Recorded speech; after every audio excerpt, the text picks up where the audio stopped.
சித்தம்பம் நீரை கனி எப்பமோடவள் போரி தப்பிய கரி மூகன் அடிபேணி கற்றிடும் அடி அவர் புத்தியில் உறைவா கற்பகவன வினை கடி தேகும் தமும் மதியம் வைத்திடும் அரண் மகன் மற்பொரு தீரல் புயமதையானை மத்தளவ ஈரனை உத்தமி புதல்வனை மட்டவில் மலர் கொடு பணிவேனே முத்தமிழ் அடைவினை முற்படுகிரிதரில் முற்படை எழுதிய முதல்வோனே முப்புறம் எரி செய்த ஆட்சி ஒருவரை ரதம் அச்சது பொடி செய்த அது தீராம் அத்துயரது கொடு சுப்பிரமணிபடும் அப்போனம் அதனிடையே அக்குற மகளுடன் அச்சிறு முருகனை அக்கணமான மருள் பெருமா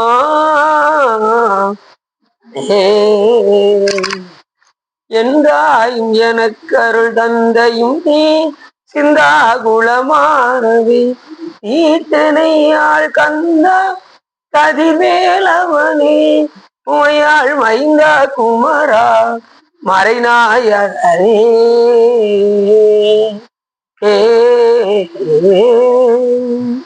பொழியர்கோன் முப்பொழித்த புகழியர்கோன் கடல் போற்றி ஆளுமிசை கல்விதப்பில் அடைந்த பிரான் அடி போற்றி பாலி திருநாவலூர் வந்தொண்டர் பதம் போற்றி பூலிமொழி திருவாதவரர் திருத்தால் போற்றி சிற்றம்பலம். எல்லாம் வல்ல சிவகாமியம்பாளுடன் கல்லல் வைத்திய சபையுடைய பெரும் கருணையினாலே நாம் இன்று தோலெலும்பு சீனரம்பு என்ற உத்திரமேரூர் திருப்புகழ் பற்றி சிந்திப்பதற்கு திருவருளும் குருவர்களும் ஐயாவர்களும் கூட்டியுள்ளது. தோலெலும்பு சீனரம்பு ஈலை துன்று கோளை பொங்கு சோரி பிண்டமாயுருண்டு படிவான தூளபங்க காயம் வெம்மி சுமந்து நான் மெலிந்து சோறும் இந்த நோயகன்று துயரார ஆழமுண்ட கோணகண்ட லோகமுண்ட மால் விரிஞ்ச ஆரணங்கள் ஆகமங்கள் புகழ் தாழும் ஆனனங்கள் மூவிரண்டு ஆறிரண்டு தோளும் அங்கை ஆடல் வன்றிலே வேளும் என்று நினைவேனோ பாலச்சந்திர சூடி சந்த வேத மந்திர ரூபியம்மை வாணி வஞ்ச வாணி தந்த முருகோனே மாயைந்து வேகமைந்து பூதமைந்து நாதமைந்து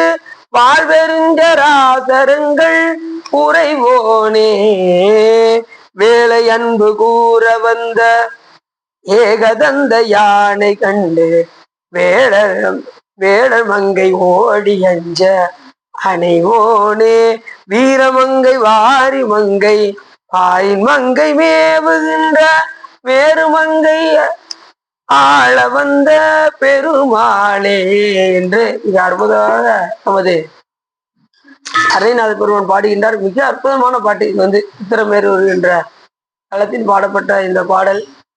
இந்த ஊர்ல பாத்தீங்கன்னா இந்த உத்திரமேரூர்ல வேலு எந்த அளவுக்கு ஆழத்தை போகுதுன்னு கண்டே பிடிக்க முடியல. அந்த அளவுக்கு வேலுக்கு இங்க சிறப்பு. இந்த முருகப்பெருமானுடைய திருக்கோயில சாமி பாலசுப்பிரமணியராக திகழ்கின்றார். அப்படிப்பட்ட காஞ்சிபுரத்துல இருக்கு. காஞ்சிபுரத்துல இருக்கக்கூடிய ஒரு முக்கியமான ஒரு முருகப்பெருமானுடைய தலம் இந்த தலம். அந்த தலத்தில் அரைநாத பெருமான் போய் இந்த பாடலை பாடியிருக்கின்றார் என்று சொன்னால் அவ்வளவு அற்புதமான பாடலை அங்க போய் பாடியிருக்கார். தோல் எலும்பு சீ நரம்பு ஈலை துண்டு கோளை பொங்கு இதெல்லாம் சேர்ந்து சோரி பிண்டம் ஆயுருண்டு வடிவான என்னென்னலாம் நோய் இருக்குங்கிறத நிறைய சொல்றாரு. இந்த பீலை சீல் வடிகிறது. நிறைய பேருக்கு பாத்தீங்கன்னா காதுல சீல் வடியும்பாங்க, பாத்துருக்கீங்களா? அதே மாதிரி கோழைன்னா சளி. அதுவும் வயசாயிடுச்சுன்னா சளி பிடிச்சதுன்னா விடவே விடாது. இப்போ வயசுக்கு வர்ற நிலையில கூட நம்மளால தாங்க முடியல. வயசுக்கு வந்த ஆளுங்க இப்ப ஒரு பருவத்துல இருக்கக்கூடியவங்க ஒரு 40 வயசுக்குள்ள சளி பிடிச்சிருச்சுன்னு வச்சுக்கோங்க, அதை சமாளிக்கிறதே ரொம்ப கஷ்டம். அதை ஒரு வாரம் மாத்திரை போட்டு போட்டு போட்டு நம்ம என்ன செய்வோம், அதை சமாளிக்க பார்ப்போம்.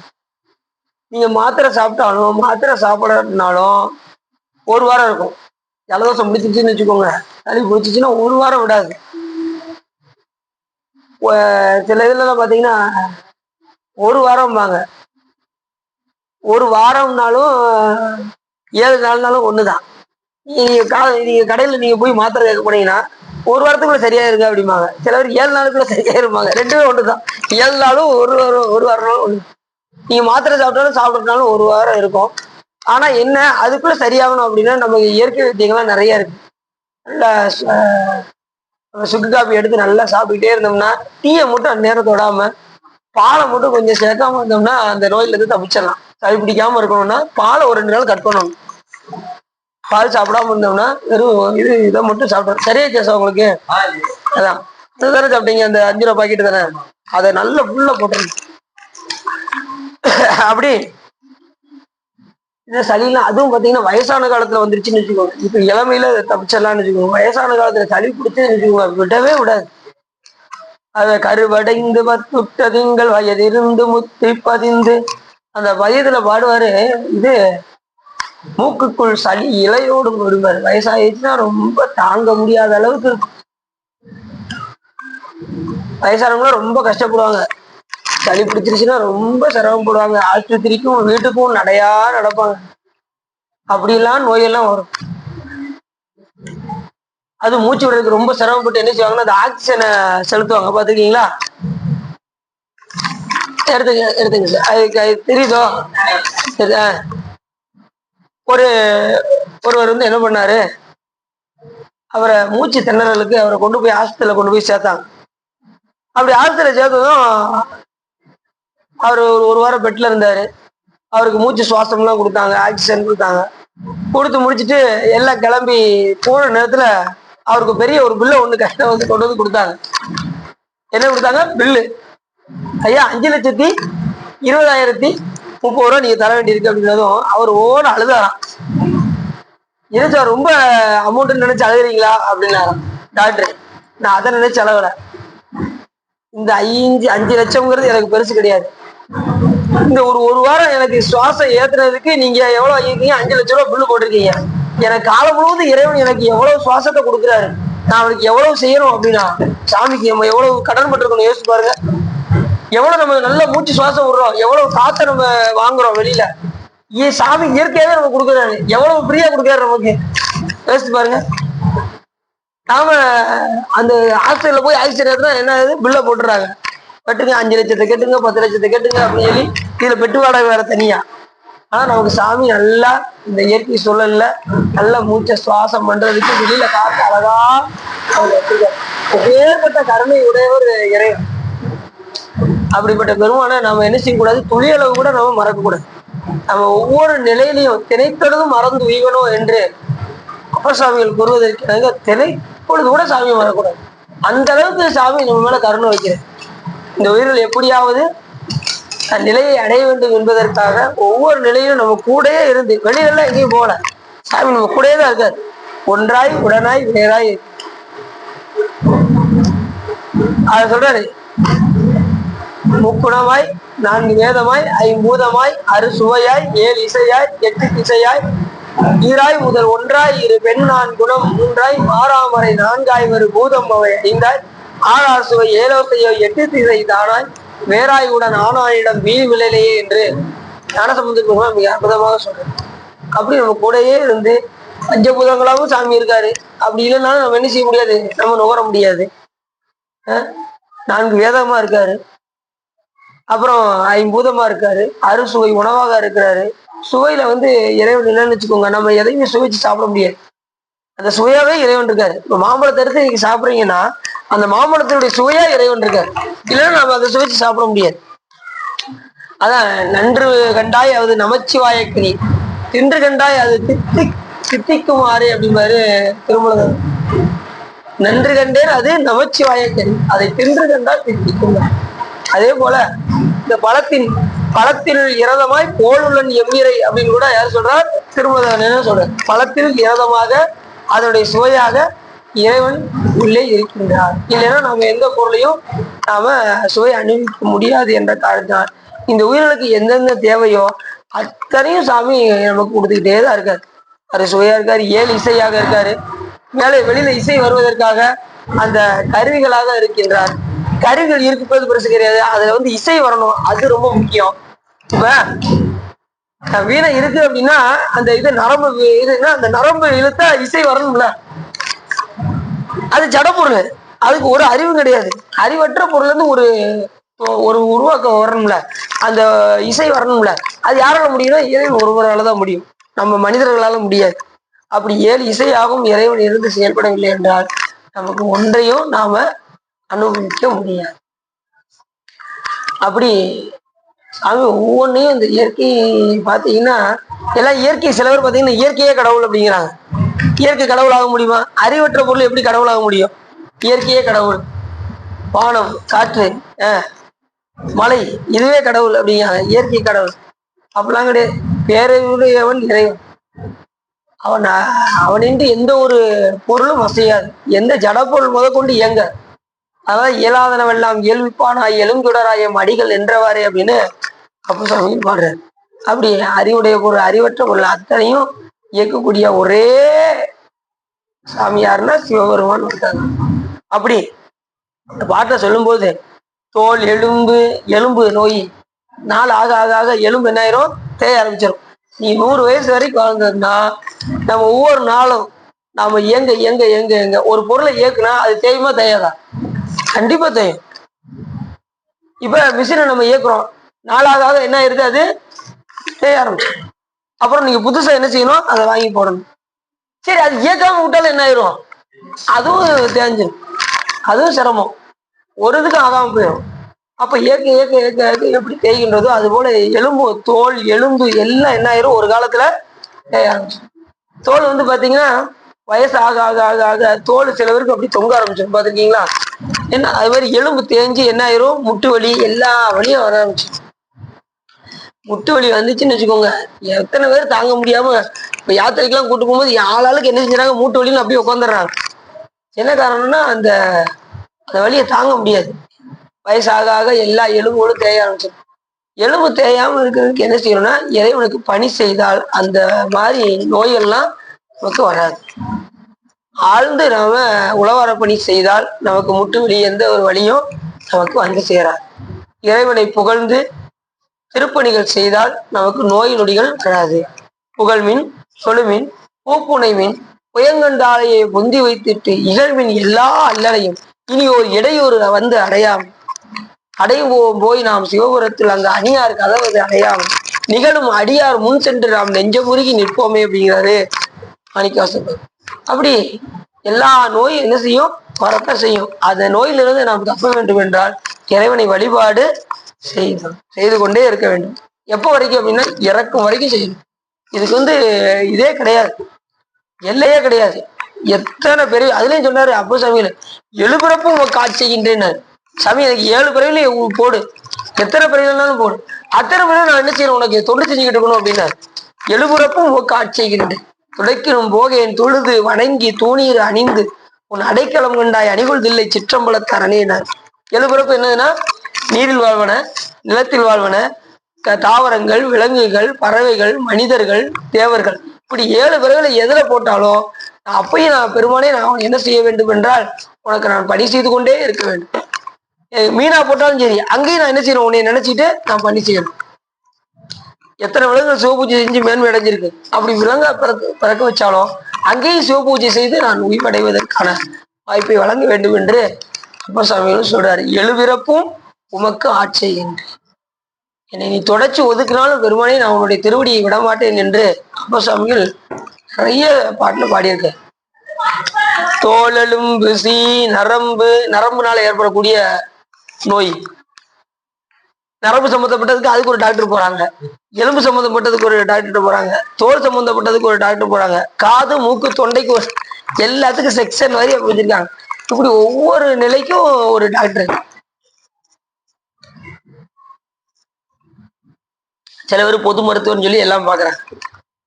அதுலயும் கவர்மெண்ட் ஆஸ்பத்திரிக்கு போயிட்டோன்னு வச்சுக்கோங்க, எல்லாத்துக்கும் இருக்கு. ஆனா கூட்டத்துல நின்று முடியாது. போனா சீக்கிரத்திலே போயிடணும். இல்லைன்னு வச்சுக்கோங்க, கொஞ்சம் லேட்டா ஒரு 9 மணிக்கு போகணும்னு நினைச்சோம்னா நீங்க 12 மணி வரைக்கும் அங்க வரிசையில் நிக்கணும். அந்த அளவுக்கு அங்கெல்லாம் போய் பார்த்தா ரொம்ப பாவமா இருக்கு. ஒவ்வொருத்தவங்களையும் ஒவ்வொரு நோய் நொடிகள்ல ஒவ்வொரு செக்ஷன் வாரியா பிரிச்சு ஒவ்வொருத்தரும் தனித்தனியா பெட்ல படுத்திருக்காங்க. என்ன காரணம்னா இறைவனை நினைக்காததான் காரணம், சிவபெருமான வழிபாடு செய்யாததான் காரணம். அப்ப இனிமேலாவது நாம அதை அறிந்து நாம் என்ன செய்ய வேண்டும் என்றால் பெருமானை நாம் வழிபாடு செய்ய வேண்டும். தோலெலும்பு சீனரம்பு பீலை துன்று கோடை பொங்கு சளி, இந்த மாதிரி எல்லா நோய்களும் வந்து நம்மளை செய்யத்தான், நம்ம என்ன செய்யும், வந்து வாட்டத்தான் செய்யும். அது எல்லாம் சேர்ந்து சோடி பிண்டமாய் உருண்டு, இந்த மேல் அழுத்தம் காரணமாக ரத்தம் மேல எழுதும் பாருங்க, இந்த ரத்தம் சம்பந்தப்பட்ட நோய்கள் இதெல்லாம் வந்து அதெல்லாம் திரண்டு உருண்டு. நல்லா தெரிஞ்சுக்கோங்க, எந்த ஒரு நோயும் எதனால வருது அப்படின்னா ரத்தத்துல ஒரு பொருள் குறைவாக இருந்தால் நமக்கு நோயாக வரும். அதை இந்த பாட்டுல சொல்லிடுறாரு. சோடி பிண்டம் ஆயுருண்டு வடிவான, இந்த ரத்தம்லாம் எல்லாம் சேர்ந்து ஒரு வடிவா திரண்டு ஒரு வடிவா இருக்கான். இந்த நோயெல்லாம் சேர்ந்து எதுல போகுது, இந்த ரத்தத்துல ஒரு பொருள் குறைவா இருக்கிறதுனால அது ரத்தம் மேல் எழுந்து உறைந்து அது செயல்பட முடியாம நோயாக உண்டாக்கி அது உருண்டு திரண்டு என்ன செய்யுது, ஒரு வடிவமாக திகழ்கின்றது அப்படின்னு என்ன சொல்ற. அப்ப எந்த ஒரு நோயும் எதுல வருது, ரத்தம் ரத்தம் ரத்தம் வந்து கெட்ட ரத்தம் நல்ல ரத்தம் இருக்கு. நீங்க சாப்பிடுற உணவை நல்ல ரத்தமா மாத்திட்டீங்கன்னா பிரச்சனை இல்லை. கெட்ட ரத்தமா ஆயிடுச்சுன்னா சிலர் பார்த்தீங்கன்னா கெட்ட நேரத்தை வச்சு சட்னி எடுத்து சாப்பிட்டா அது என்ன ஆயிரும், அப்ப சாப்பிடும் போது என்ன ஆயிரும், அது கெட்ட ரத்தமா மாறிடும், அசுத்த ரத்தமா மாறிடும். அப்ப நல்ல ரத்தமா ஆகணும்னா என்ன செய்யணும், நல்ல உணவுப் பொருட்களை சாப்பிடணும். இரவு நேரத்துலலாம் இந்த இட்லிங்கிற உணவு அவிக்கிற உணவை எடுத்து சாப்பிட்டா ரொம்ப நல்லா இருக்கும் இரவு நேரத்துல. நம்ம அதுலயும் பாத்தீங்கன்னா இரவு நேரத்துல கம்மியா சாப்பிடணும். அப்பதான் என்ன செய்வோம், ரொம்ப அதிகமா எப்படி படுக்கத்தானே போறோம், உறங்கத்தானே போறோம், நல்லா சாப்பிட்டு உறங்குவோமே அப்படின்னு நினைச்சுவோம். யார் அடிக்கிறா?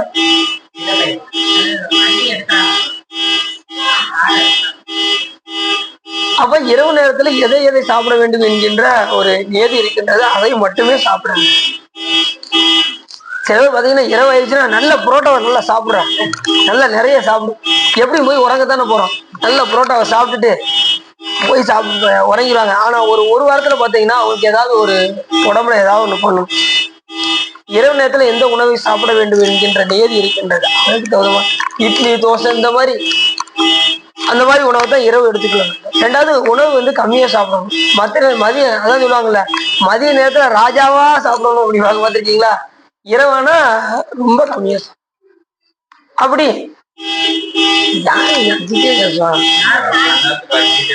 அப்படியா? எதனால சுவாமி?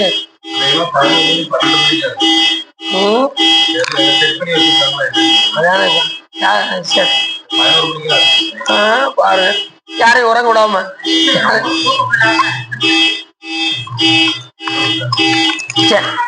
தோலெலும்பு சீனரம்பு பீலை துன்று கோடை பொங்கு சோடி பிண்டம் ஆயுருண்டு வடிவான, அது ஒரு வடிவாக இருக்கின்றது.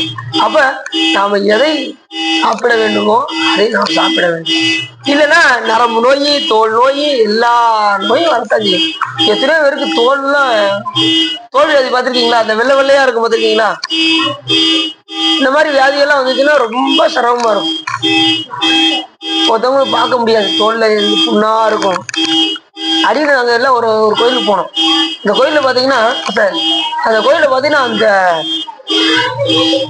ஒருத்தருக்கு வந்து பாத்தீங்கன்னா முகத்துல எல்லாம் பொக்கணும், உடம்பு முழுவதும் பொக்கணும். பார்க்கவே ரொம்ப பாவமா இருந்துச்சு. என்ன காரணம்? அவங்க செய்த வினை காரணம். அந்த உடம்பெல்லாம் புண்ணா இருக்கு பாத்தீங்களா, தோல் முழுவதும் வியாதியா இருக்கு அப்படின்னா என்ன காரணம்? அவர்கள் செய்த வினை காரணம். பண்டை பெரியவர்கள் செய்த வினையின் காரணமாக அவர்களுக்கு தோல் முழுவதும் வியாதி வருகின்றன. சிலர் சொல்றாங்கல்ல, அப்பா செஞ்ச பாவம் அப்படியே பிள்ளைக்கு வருது அப்படிங்காங்கல்ல. அப்பாவுடைய நோய் அப்படி பிள்ளைக்கு வரும். அவருக்கு தோல் நோய்னா பிள்ளைக்கும் தோல் நோய் வரும், பார்த்துருக்கீங்களா? என்ன காரணம்னா அப்பா செய்த வினை இந்த பிள்ளையும் செஞ்சிருக்கும், அதை கொண்டு போய் இந்த குடியில போய் புகுத்துவார் தான். இப்ப ரெண்டு பேரும் ஒரே வினை செஞ்சிருக்காங்கன்னு வச்சுக்கோங்களேன். அப்ப அந்த வினை அனுபவத்தை கொண்டு போய் அந்த குடியில போய் புகுத்தி சாமி என்ன செய்வாரு, வினை அனுபவத்தை ஏற்படுத்துவார். அப்ப அப்பாவுக்குரிய நோய் பிள்ளைக்கும் அப்படியே வந்து உடனே அவங்களுடைய பாவம் இவங்களை சேர்றதும் கிடையாது. அவரவர் வினைவழி அவரவர் வந்தனர், அவரவர் வினைவழி அவரவர் அனுபவம், எவரவருக்கு உதவினர் எவரவருக்கு உதவி. அப்ப அவரவர் வினை அனுபவத்தை அவங்க அனுபவிச்சுதான் ஆகணும். யாருடைய வினையும் யாரும் அனுபவிக்க முடியாது. அப்பா செய்த வினைய பிள்ளை அனுபவிக்க முடியாது, பிள்ளை செய்த இதை அப்பா அனுபவிக்க முடியாது. அவர் வினையை தான் அவங்க அனுபவிக்க. அப்ப எப்படி சொல்றாரு, தோளெலும்பு சீனரம்பு பீலை துண்டு கோளை பொங்கு சோறு விண்ட வாயிருந்து அடிவான. அருமையான பாட்டு. அதான் நினைச்சேன், நீ வரைங்கிற வார்த்தையை கரெக்டா நினைச்சா. சரி, அது எல்லாம் அப்ப எல்லாம் எதுல வருது அப்படின்னா இந்த ரத்தத்தின் காரணமாக தான் எல்லா நோயுமே வரும். அப்ப இந்த ரத்தத்தை சுத்திப்படுத்திட்டோம்னா நமக்கு நோய் வராது. அப்ப அதுக்கு தகுந்த மாதிரி உணவை நாம் என்ன செய்யணும், எடுத்துக்கொண்டோம் என்றால் நமக்கு நோய் வராது. ரெண்டாவது, இறைவனை வழிபாடு செய்தாலும் நோய் வராது. அதுதான் ரொம்ப முக்கியம். சாப்பிடுறது இதெல்லாம் ரெண்டாவது விஷயம். முதல் காரணம் இறைவனை தொழுவது. இறைவனை இந்த மண்ணில பிறந்ததனுடைய பயன் என்ன, இறைவனை தொழுவது. கற்றதனால் ஆன பயன் என்ன, இறைவனை தொழுவது. அதை நம்ம கரெக்டா செஞ்சிட்டோம்னா நமக்கு நோயிலிருந்து நம்ம தப்பிச்சிடலாம். அப்ப இந்த தோல் எலும்பு சீனரம்பு பீலை துண்டு கோலை பொங்கு இதெல்லாம் எதனால வருது, சளி இதெல்லாம் எதனால வருது, நாம் செய்த வினையினால வருது. அப்ப வினை நீக்கக்கூடிய பெருமானை போய் நாம் சார்ந்தால் நமக்கு நோய் வராது. அத சொல்றாரு, சோறு பிண்ட மாயிருண்டு வடிவான அப்படின்னா அந்த ரத்தத்துலதான் எல்லா நோயும் வருது. இப்ப இது டயர் பஞ்சர்னா நீங்க என்ன செய்வீங்க, மூளை எங்க பாப்பீங்க, டயர் என்ன செஞ்சு காத்து இருக்கான்னு பாப்பீங்க. டயர் பஞ்சர் ஆச்சுன்னா காத்து இருக்கான்னு பாப்பீங்க. அதனுடைய மூளை என்ன அப்படின்னு பார்த்தா டயரே கிழிஞ்சிருச்சுன்னு உள்ள டீப் கிழிஞ்சிருச்சுன்னு வச்சுக்கோங்க. என்ன செய்வீங்க, அப்ப டீப்பை மாத்தினாதான் நீ என்னதான் காத்தடிச்சாலும் டீப்பு சரியில்லைன்னு வச்சுக்கோங்க, நீ என்ன காத்தடிச்சாலும் அது என்ன ஆகாது, பயன் ஆகாது. அப்ப மூளை என்னன்னு கண்டுபிடிக்கணும். அப்ப ஒரு நோய் வருதுன்னா அதனுடைய மூளை என்னன்னு கண்டுபிடிச்சா ரத்தத்துல ஒரு பொருள் குறைந்தால் நமக்கு நோயாக வரும்.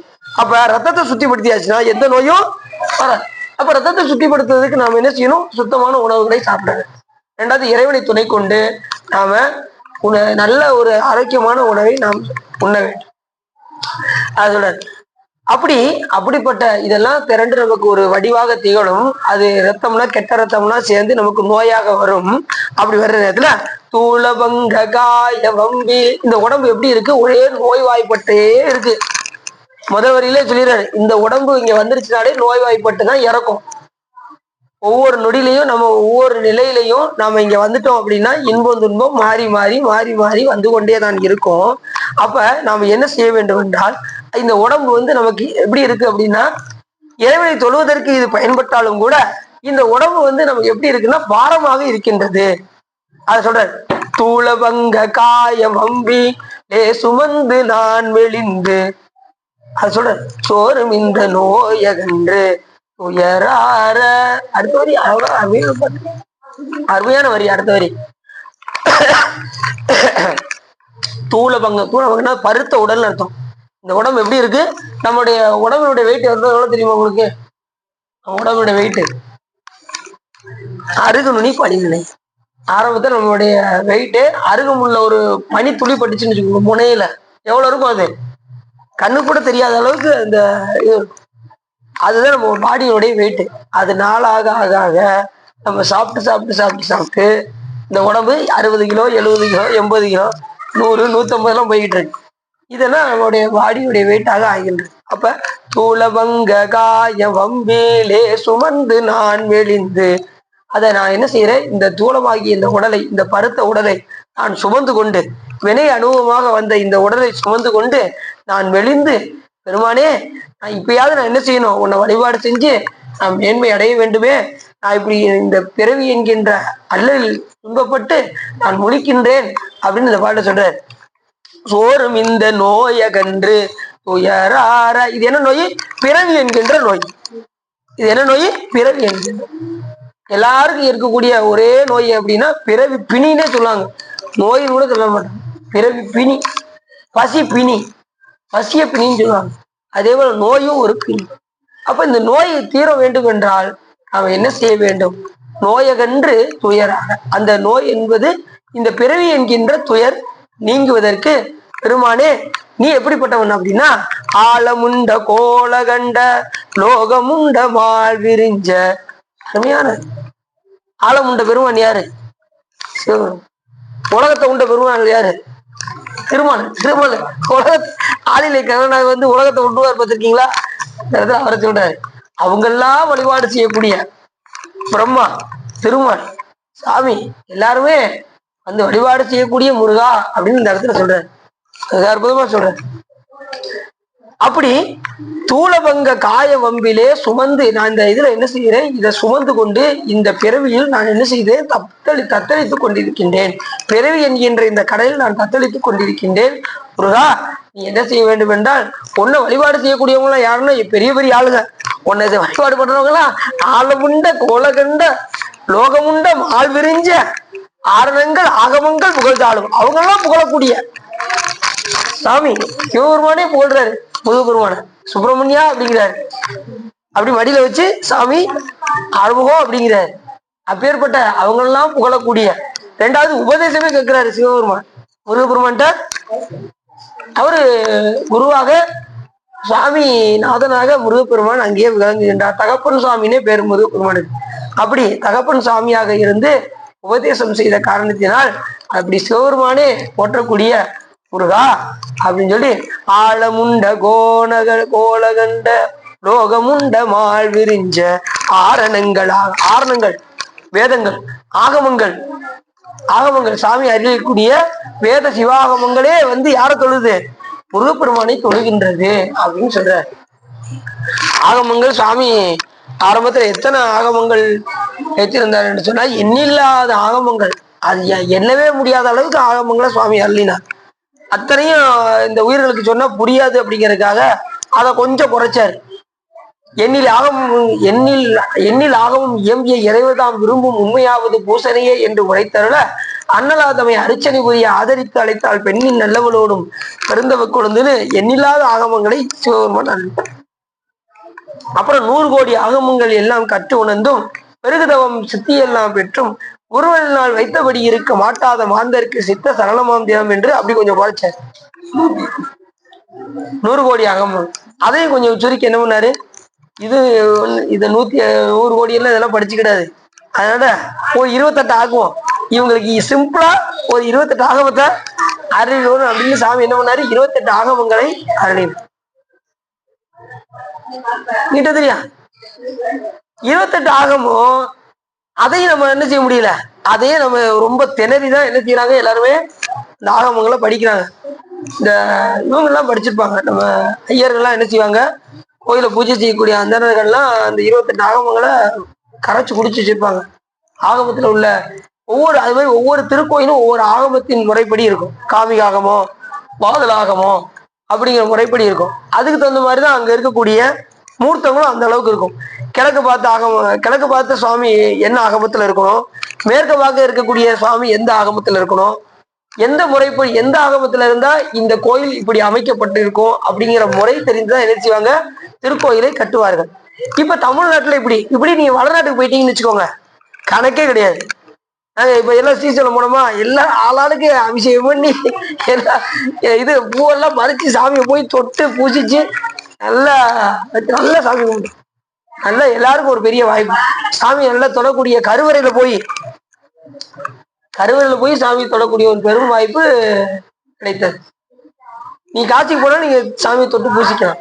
எல்லாம் 68 நாள் பரித்திரலையும் சாமி இருப்பாரு. எல்லாம் பூசிச்சோம்ல, யாவும் இருக்கா, இறங்கி எல்லாம் அபிஷேகம் பண்ணாமா, இப்படி ஒரு பெரிய வாய்ப்பு. இங்க வந்து நீங்க கருவறைக்குள்ள போக முடியாது. இங்க உள்ள நியதி வேற, அங்க உள்ள நியதி. அப்படி ஆகமங்கள் அருளினால் உருவன் இதெல்லாம் யாரு கொடுத்ததுன்னா சாமி தான் கொடுத்துருக்காரு. ஏன்னா நம்மளாம் கடை தேர வேண்டும் என்பதற்காக ஆகமங்கள் அருளினால் உருவு கொண்டு காரணன் அருளானாகில் கதிப்பவர் இல்லையா. நாரணன் சுரர் நரர் நாகருக்கெல்லாம் ஒரு குரு சந்தான செய்தியும் சென்றிடாவே என்று விஞ்ஞான சித்தியார் என்கின்ற நூல் நமக்கு. அப்ப எல்லாத்தையும் அருளியாரு சாமிதாரு. எதுக்காக அருளியிருக்காரு, நாமெல்லாம் கடை தேர வேண்டும் என்பதற்காக, நாமெல்லாம் கருவாசம் புகக்கூடாது என்பதற்காக சாமி ஆரணங்களையும் ஆகமங்களையும் சிவபெருமான் அருளியிருக்கார். சரி, அதை பார்த்து சரி படிக்கதான் முடியல, பாபா அமைதியா இருக்கணும். அப்படி சாமி ஆரணத்தையும் ஆகமங்களையும் சிவபெருமான் அள்ளி இருக்கின்றார் என்று சொன்ன அத்தனையும் எதுக்காகனா நமக்காக அள்ளி இருக்கார். எதுக்காக? அதை ஒன்று படித்து தெரிய வேண்டும், இல்லைன்னா கேட்டாவது என்ன செய்யணும், தெரிந்து கொள்ள. ஒன்று படித்து இல்லைன்னா கேட்டு, இந்த ரெண்டுல ஏதாவது ஒண்ணு செஞ்சு கற்றல், கேட்டல், சிந்தித்தல், தெளிதல், நிட்டை கூடுதல் என்கின்ற அடிப்படையில நாம அதுல போய் தெளிவாகி அதன்படி நடக்க ஆரம்பிச்சோம். இத்தனையும் சாமி எதுக்காக வச்சிருக்காரு, இந்த ஆகமத்தெல்லாம் எதுக்காக கொடுத்திருக்காரு அப்படின்னா, ஆகமங்கள்ல தான் எல்லாமே இப்படிதான் பூசை பண்ணணும், இப்படிதான் நியதியோடு உயிர்கள் இருக்க வேண்டும் என்று ஆகமங்கள்ல சாமி எழுதி வைக்கிறார். சரி, அந்த இதையும் சுருக்கி சாமி என்ன பண்றாரு தெரியுமா? அந்த 28 ஆகமங்களையும் சுருக்கிறாரு. 9 தந்திரமாக திருமூலர் திருமந்திரம். அதான் 28 ஆகமங்களுடைய சாரங்கள் தான் திருமூலருடைய திருமந்திரமாக வருகிறது. திருமூலருடைய திருமந்திரம் 28 ஆகமங்களுடைய சாரம். அத்தனையும் சாமி எழுதி வச்சதுதான். அங்க ஏற்கனவே கைலாயத்துல பாடம் கேட்டுதான் யார் வந்திருக்கா, திருமூலர் அங்க இருந்து சுந்தரநாதராக வந்தார். வந்து இங்க வந்து திருவாவடுதுறையில இங்க வந்ததும் அந்த இடையன், பசு மேய்க்கின்ற இடையன் இறந்து போன காரணத்தினால் அந்த இடையனுடைய உடம்பில் புகுந்து திருமூலன், அந்த இடையன் பேரு வந்து மூலன் பேரு, அந்த மூலனுடைய உடம்பில் புகுந்ததுக்கு அப்புறம் இவருக்கு திருமூலன் என்று பேர். அதுக்கு முன்னாடி அவர் பேரு சுந்தரநாதன் தான் பேர். கைலாய மலையில நந்திய பெருமான்கிட்ட பாடம் கேட்டவரு திருமூலன். எத்தனை பேரு? 8 பேர்ல நானும் ஒருவன் அப்படின்னு சொல்றாரு. சிஷியர்கள்ல 8 சிஷியர்கள், நானும் ஒருவன் அப்படிங்க. பேர்பட்ட தனிச்சு சிறப்பு திருமூலன். அப்படி ஆரணங்கள் ஆகமங்கள் புகழ்ந்தாலும் எல்லா வேதங்களும் ஆகமங்களும் யாரை புகழ்கின்றது என்றால் சிவபெருமானை புகழ்கின்றது. அப்பேற்பட்ட சிவபெருமான் வேற கிடையாது, இந்த இடத்துல முருகப்பெருமான் வேற கிடையாது என்பதை நாம் உணர வேண்டும். அப்படி முருகப்பெருமானை வேதங்கள் என்ன சொல்லுது, வேதங்கள் மட்டும் முருகப்பெருமானை போற்றும் போது 3 தடவை போட்டு சுப்பிரமணியோம் சுப்பிரமணியோம் சுப்பிரமணியோம் 3 தடவை சொல்லுது. அதுக்கு மேலே சொல்லியிருக்குமா, ஆனா அதுக்கு வேத இலக்கணத்துப்படி அதுக்கு மேல சொல்லக்கூடாதுன்னு நியதி. அதனால 3 முறை முருகப்பெருமான சுப்பிரமணியம் என்று எது கூப்பிடுது, வேதங்கள் அழைக்கின்றது. ஆரணங்கள் ஆகமம் இதெல்லாம் சாமி எதுக்காக எழுதியிருக்காரு, நாமெல்லாம் கிடைத்தேற வேண்டும் என்பதற்காக இந்த ஆரணங்களையும் ஆகமங்களையும் ஆகமங்கள் அருளினால் உருவு கொண்டு காரணன் அருளானாகில் கதிப்பவர் இல்லையா. யாருமே இன்னைக்கு கடை தேறி இருக்க முடியாது. சாமி இது அருள்னா எந்த உயிரும் கடை தேரவே முடியும். அப்படி சாமி நமக்கு அருளியிருக்காருன்னா எப்பேற்பட்ட தனிச்சிறப்பு. ஆரணம் ஆகமங்கள் அருளினால் உருவு கொண்டு காரணன் காரணன் யாரு, சாமி சிவபெருமான். அவர் அருளான ஆகில் கதிப்பவர் இல்லை. இன்னைக்கு எந்த உயிர் கடை தெரிவிக்க முடியாது. முதல்ல அவர் யாருக்கு அருள்றாரு, சிவபெருமான் வந்து இந்த 4 முனிவர்களுக்கு அருள். அந்த 4 முனிவர்கள் யாரு அப்படின்னா பிரம்மபுத்திரர்கள் பேரு. அந்த 4 பேரும் ஜனகர், ஜனந்தனர், ஜனாதனர், ஜனத்குமாரர் என்கின்ற அந்த 4 முனிவர்கள் எல்லாத்தையும் கற்றவர்கள். ஆனா அவங்களுக்கு என்ன செய்யல, இறைவனை எப்படி அடைய வேண்டும் என்கின்ற நீதி தெரியாத காரணத்தினால் சிவபெருமானிடம் போய் சொல்ல, சிவபெருமான் என்ன பண்ணாரு, நீ உட்காருங்கப்பா அப்படின்னு சொல்லி முதல்ல சிவபெருமான் சொன்ன பாடங்கினவர் எத்தனை பேரு, 4. தட்சிணாமூர்த்தியா உட்கார்ந்து அவர் மேல பார்க்காரா கீழே பார்க்காரு, நடுவுல பார்க்காரா, எப்படி பார்க்க தெரியுமா உங்களுக்கு, மேலையும் பார்க்காம கீழையும் பார்க்காம பார்த்துருப்பாரு. அப்படி இருப்பாரு சாமி. நீ தட்சிணாமூர்த்தி படத்தை பார்த்தீங்கன்னா அப்படி அந்த 4 முனிவர்களுக்கு சிவபெருமான் அருளவில்லை என்றால் நமக்கு இன்னைக்கு எந்த உயிரும் இன்னைக்கு கிடைக்க. இப்ப எத்தனையோ உயிர்கள் மோட்சம் அடையுதுன்னு சொல்லி சொல்றோம், எத்தனையோ அருளாளர்களும் மோட்சம் அடைஞ்சிருக்காங்கன்னு சொல்றோம். இதெல்லாம் என்ன காரணம்னா சிவபெருமான் இதை அருளவில்லை என்றால் யாரும் என்ன செஞ்சிருக்க முடியாது, மோட்சம் அடைஞ்சிருக்க முடியாது. இதுவரைக்கும் மோட்சம் அடைந்த ஆன்மாக்கள் எண்ணிலி ஆன்மாக்கள், இனி முக்தி அடைய காத்திருக்கின்ற ஆன்மாக்கள் எண்ணிலி ஆகமங்கள். எண்ணிலி பேர் இன்னும் முக்தி அடைய காத்திருக்காங்க. இன்னும் எண்ணிலி உயிர்கள், இன்னும் பிறவிக்கே வராத உயிர்கள்லாம் இன்னும் இருக்கு. இன்னும் கேவல நிலையில எத்தனையோ உயிர்கள் இருக்கு. அப்ப எப்படி இருக்கு பாருங்க. அப்ப நாம இப்ப பிறவிக்கு வந்திருக்கணும்னு நம்ம எவ்வளவு சந்தோஷப்படணும் யோசிச்சு பாருங்க. இன்னும் பிறவிக்கு வராத உயிர்கள்லாம் இருக்கு, கேவல நிலையில இன்னும் துன்பப்பட்டுக்கிட்டு இருக்க உயிர்கள்லாம் இருக்கு. நம்மள சாமி கொண்டு வந்து பிறவியில விட்டுருக்காருன்னா அப்ப இந்த பிறவியை நம்ம பயன்படுத்தணுமா பயன்படுத்தக்கூடாதா? கண்டிப்பா எத்தனையோ பேருக்கு கிடைக்காத வாய்ப்பை நமக்கு இந்த பிறவியை கொடுத்திருக்கின்றாரே. இந்த பிறவி துன்பம் தான் இல்லைன்னு சொல்லல, இன்ப துன்பம் மாறி மாறி வந்து கொண்டுதான் இருக்கும். ஆனாலும் இந்த உடம்பை கொண்டு செய்ய வேண்டிய வேலையை செய்து வைத்தால் நமக்கு எந்த விதமான துன்பமும் நமக்கு வந்து துயராற அப்படின்னாரு, துன்பம் நமக்கு வந்து அடையாது. அதுக்கு என்ன செய்யணும்? சிவபெருமான் அருளிய ஆரணங்களையும் ஆகமங்களையும் நாம் என்ன செய்யணும்? கற்று தேர்ந்து அதன்படி நடக்க வேண்டும். ஆரணம் ஆகமங்கள் ஆரணங்கள் ஆகமங்கள் புகழ்த்தாலும் அப்படி வேதங்களும் ஆகமங்களும் புகழக்கூடிய முருகப்பெருமானே என்று இந்த பாட்டுல இந்த வரியில சொல்றாரு. அடுத்த ஆனந்தங்கள் மூவி ரெண்டு முகத்துல முருகப்பெருமானுக்கு மூவி ரெண்டு ஆறுபம் ஆறிரண்டு அவரு சொன்னாரு. ஆறிரண்டு தோல் மங்கை ஆரண்டா தோள்கள் 12 முருகப்பெருமானுக்கு தோல் எத்தனை? நேத்திரங்கள் எத்தனை? ஒரு முகத்துக்கு 3 கண்ணு, 6 முகத்துக்கு எத்தனை கண்ணு? 6 முகம் 18 நேத்திரங்கள். தோல் 12 திருத்தோள்கள், முகங்கள் 6, கை எத்தனை? 12 திருக்கரங்கள். அது அருவும் உருவமும் அனாதியாய் பலவாய் பிரம்மமாய் நின்ற ஜோதி பிளம்பு அது ஒரு மேனியாகி கருணைகூர் முகங்கள் 6 கரங்கள் 12 கொண்டு ஒரு திரு முருகன் வந்து உதித்தன நான்கு உலகம் உய்ய அப்படின்னு. அதனால 12 திருக்கரங்களால் அள்ளி அள்ளி வழங்கக்கூடிய பெருமான் முருகப்பெருமான். அவர்கள் யாரெல்லாம் சொல்றாங்க? சாமி ஆழமுண்ட ஓலகண்ட உலகத்தை முழுகும் போது அவர் எப்படி முழுங்கினாரு? கண்ணன் ஆளிலை கண்ணனா வந்து முழுங்கினாரா? அது இந்த இடத்துல சொல்றாரு. ஆழமுண்ட கோலகண்ட லோகமுண்ட மால் விரிஞ்ச ஏன்னா இவரு பிரம்மா, அவங்க 3 பேருமே சொல்லக்கூடிய முருகப்பெருமானே. ஆரணங்கள் ஆகமங்கள் புகழ்த்தாலும் அவங்களெல்லாம் புகழக்கூடிய பெருமானே என்று இந்த இடத்துல சொல்றேன்.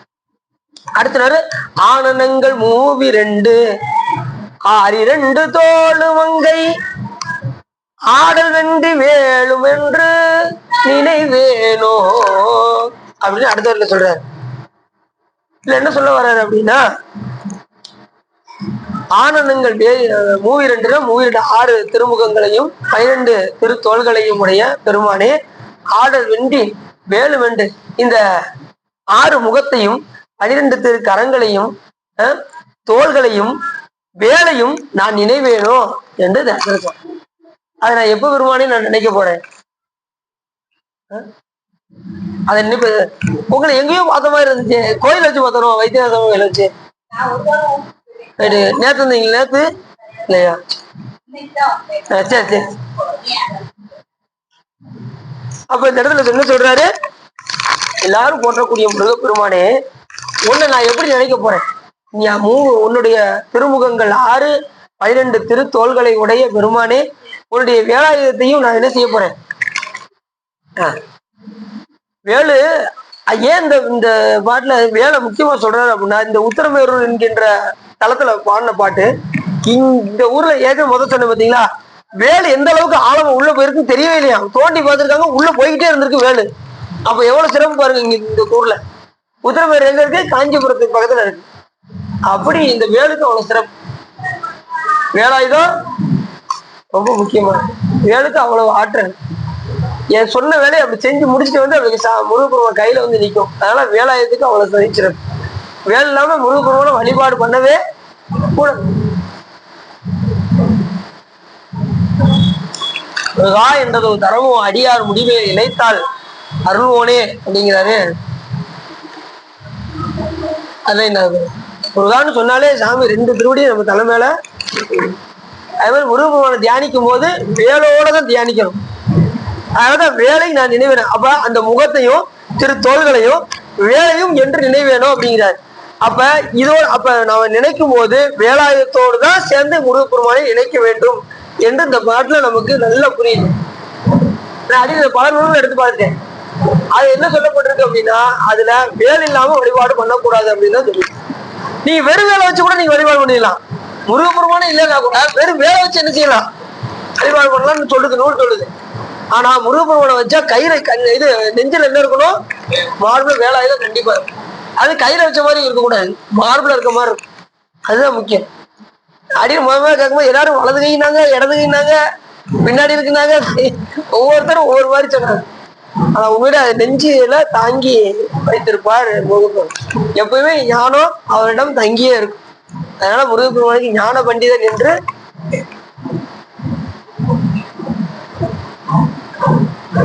அப்படி ஆடல் வென்று வேலும் என்று நான் நினைவேன். நான் எப்ப அதை நினைக்க போறேன் பெருமானே முருகா, நான் எப்ப அந்த வேலாயுதத்தையும் அந்த 12 தோள்களையும் 6 முகங்களையும் நான் என்று நினைவேனோ, இதுக்கு எது எனக்கு தடையா இருக்கு? இந்த பிறவி என்பது எனக்கு தடையாக இருக்கின்றது.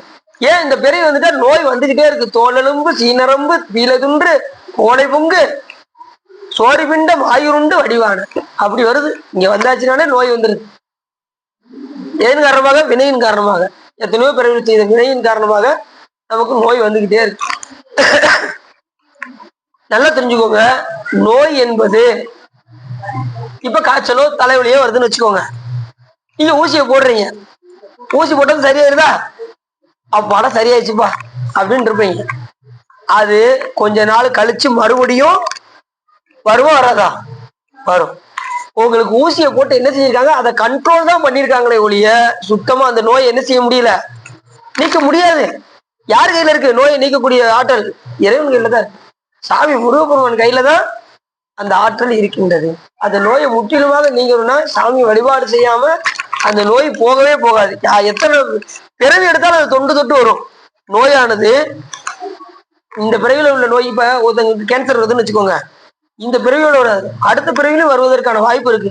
அது போய் நம்ம செய்ய வேண்டியது என்ன? இறைவனை போய் சரணாகதி அடைந்து திருவடியை போய் நாம் தொழுதால் அந்த நோயிலிருந்து நீங்கலாம். இல்லைன்னா சாமானியம் என்ன செய்ய முடியாது, அந்த நோய் நீங்கவே நீங்க. தலைவலியா இருந்தாலும் சரி, காய்ச்சலா இருந்தாலும் சரி, அடுத்து நீங்க ஊசி போட்டாலும் மறுபடியும் அந்த நோய் வந்து கொண்டே தான் இருக்கும். அதுக்கு சார வேண்டிய இறைவனை நாம் போய் சார்ந்தால் அந்த நோயிலிருந்து நாம விடுபடலாம்.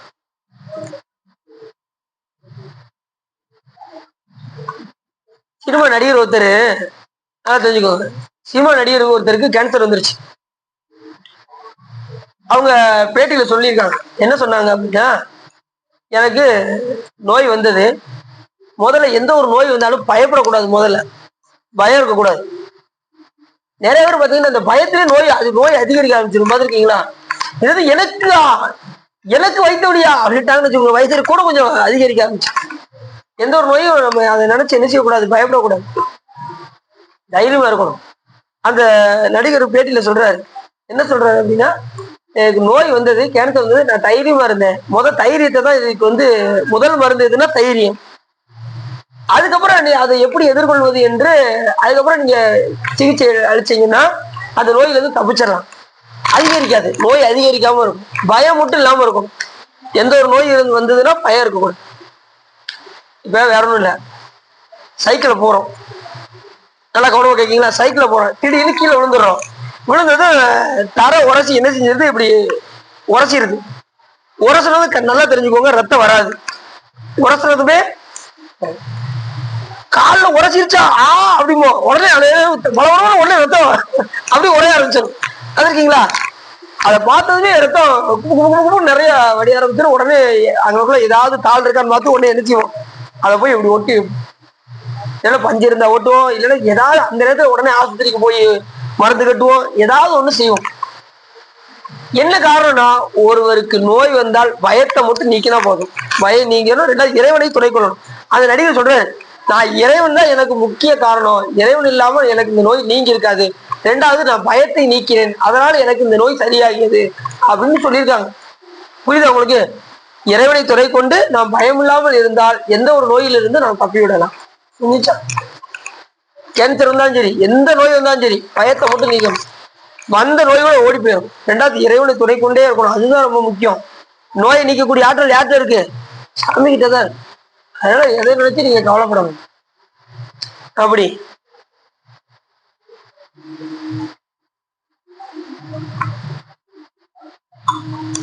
ஆடல் வென்று வேலு வென்று நிறைவே வேலையை நான் பெருமானே நான் நினைக்க போறேன். முருகா,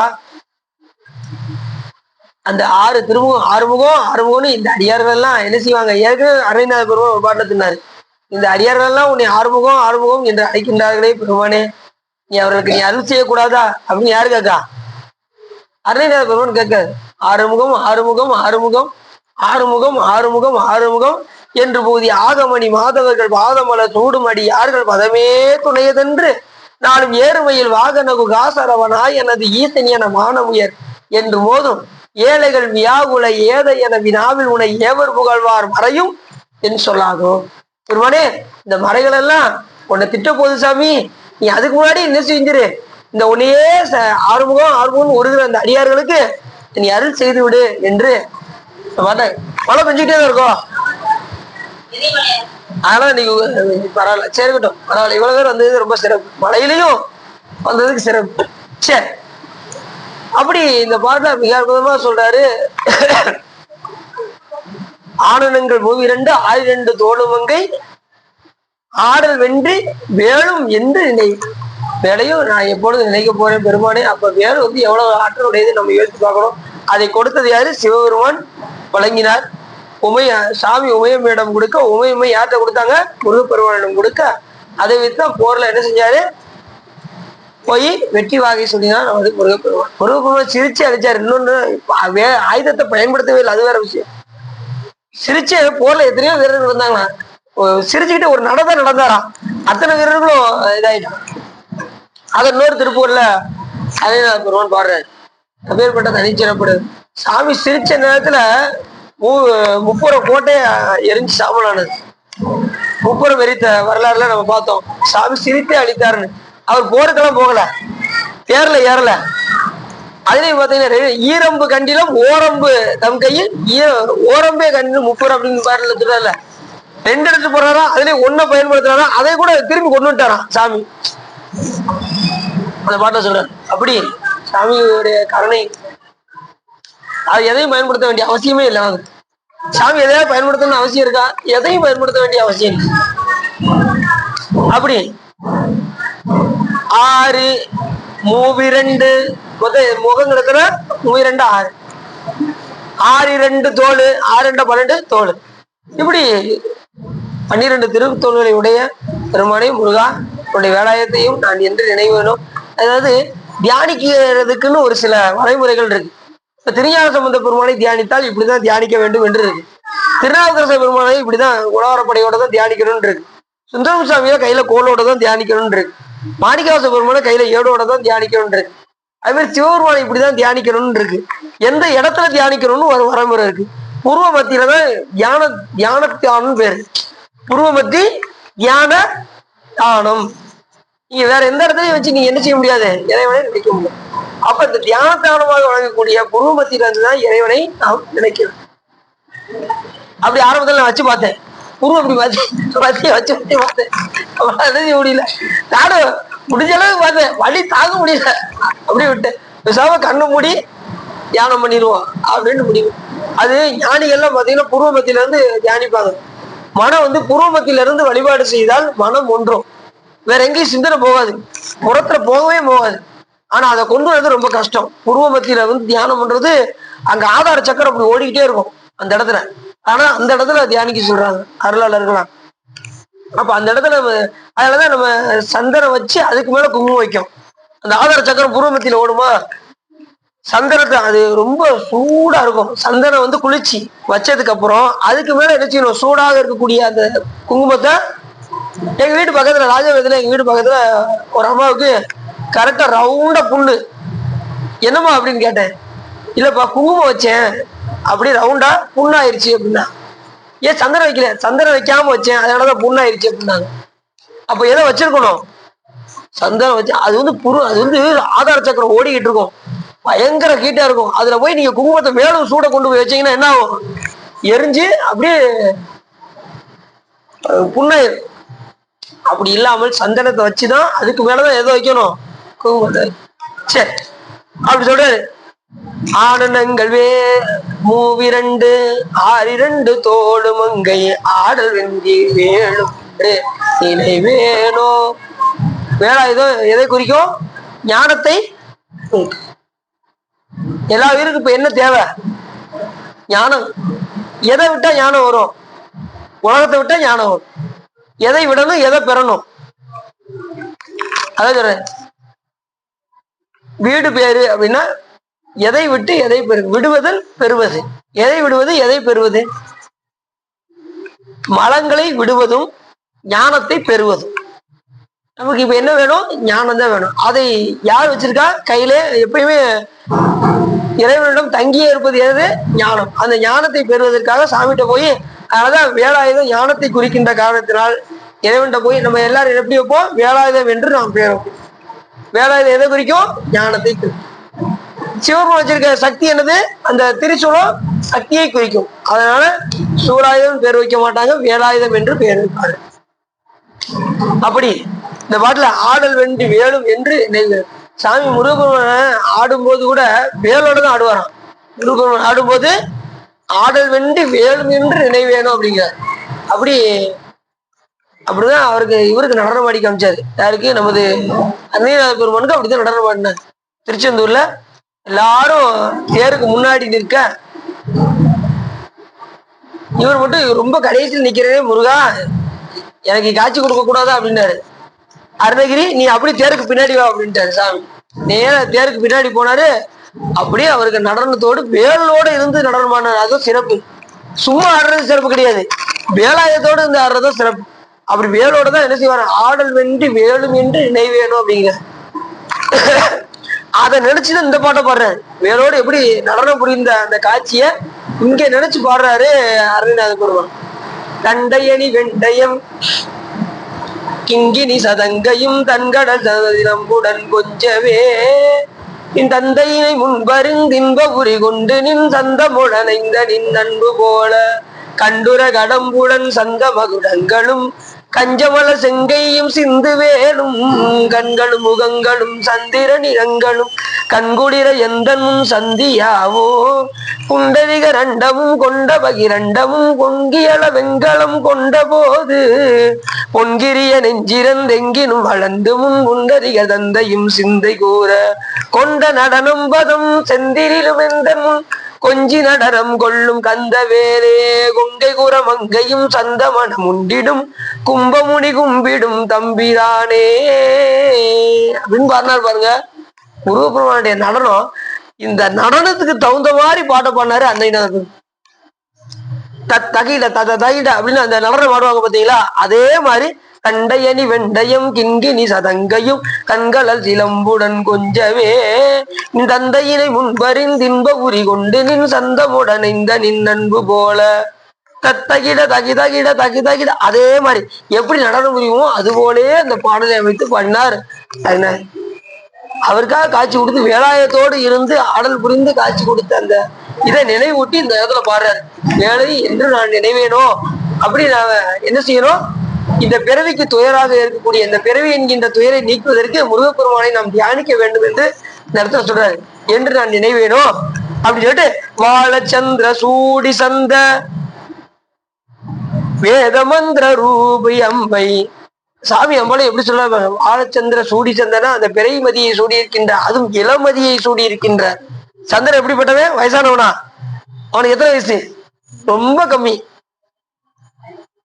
அவருக்கு என்று 18 மாதிரி தான். யாருக்கு? சந்திரனுக்கு. அழகுல ரொம்ப கெட்டிக்காரன் யாரு? சந்திரன். அதனாலதான் 27 மனைவி அவருக்கு. எத்தனை பேரு?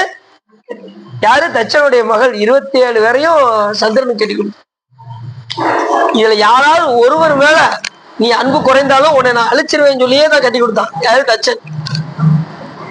அதுல 2 பேர்கிட்ட மட்டும் ரொம்ப பிரியமா இருந்தான். யாரு? சந்திரன். யார்கிட்ட சொல்லுங்க பார்ப்போம்? ரோகிணிட்டையும் கார்த்திகைட்டையும். நட்சத்திரம் கேள்விப்பட்டிருக்கீங்களா? 27 நட்சத்திரம். கார்த்திகைட்டையும் ரோகிணிட்டையும் மட்டும் ரொம்ப நெருக்கமா இருந்ததுனால மீதி எல்லாரும் போய் அப்பாட்ட போய் கம்ப்ளைண்ட் பண்ண ஆரம்பிச்சிட்டாங்க. எப்பா எங்களை பார்த்தாலே ஒதுக்கிறாருப்பா, அவங்க 2 பேரும் மட்டும் ரொம்ப பிரியமா இருக்காருப்பா அப்படின்னு சொன்னதும் அவனுக்கு தச்சனுக்கு ரொம்ப கோபம் வந்து அவனுடைய ஒவ்வொரு கலைகளாக தேய்க்க ஆரம்பித்தான். 3ஆம் முறை வரும்போது நேர பிரம்மாட்ட ஓடுனா அவரை என்னால ஆகாதுன்ட்டாரு. விஷ்ணுகிட்ட போனா அவராலையும் ஆகாது அப்படின்ட்டாரு. கடைசியாக சிவபெருமானிடம் போய் தஞ்சம் புரிந்தார். அன்னைக்கு உங்கள்கிட்ட சொன்னேன், காளியோடு நடனம் ஆடும் போது இது எப்ப நடக்குது எல்லாம் தெரிஞ்சுக்கோங்க. சந்திரன் போய் திருக்காலில் போய் பெருமானுடைய காலில் போய் விழுந்தது எந்த நேரத்தில் என்றால், அந்த பால அதல சேர நாராட அது அபினகாளி தானாடு அப்படின்னு சொல்றாரு பார்த்தீங்களா? அப்ப காளியோடு நடனமாடி கொண்டிருக்கும் போது சந்திரன் போய் அவருடைய திருவடியை போய் பிடித்த காரணத்தினால் நல்லா தெரிஞ்சுக்கோங்க, காளியை தோக்கடிக்க வேண்டும் என்பது சிவபெருமானுடைய நோக்கம் கிடையாது, நல்லா தெரிஞ்சுக்கோங்க.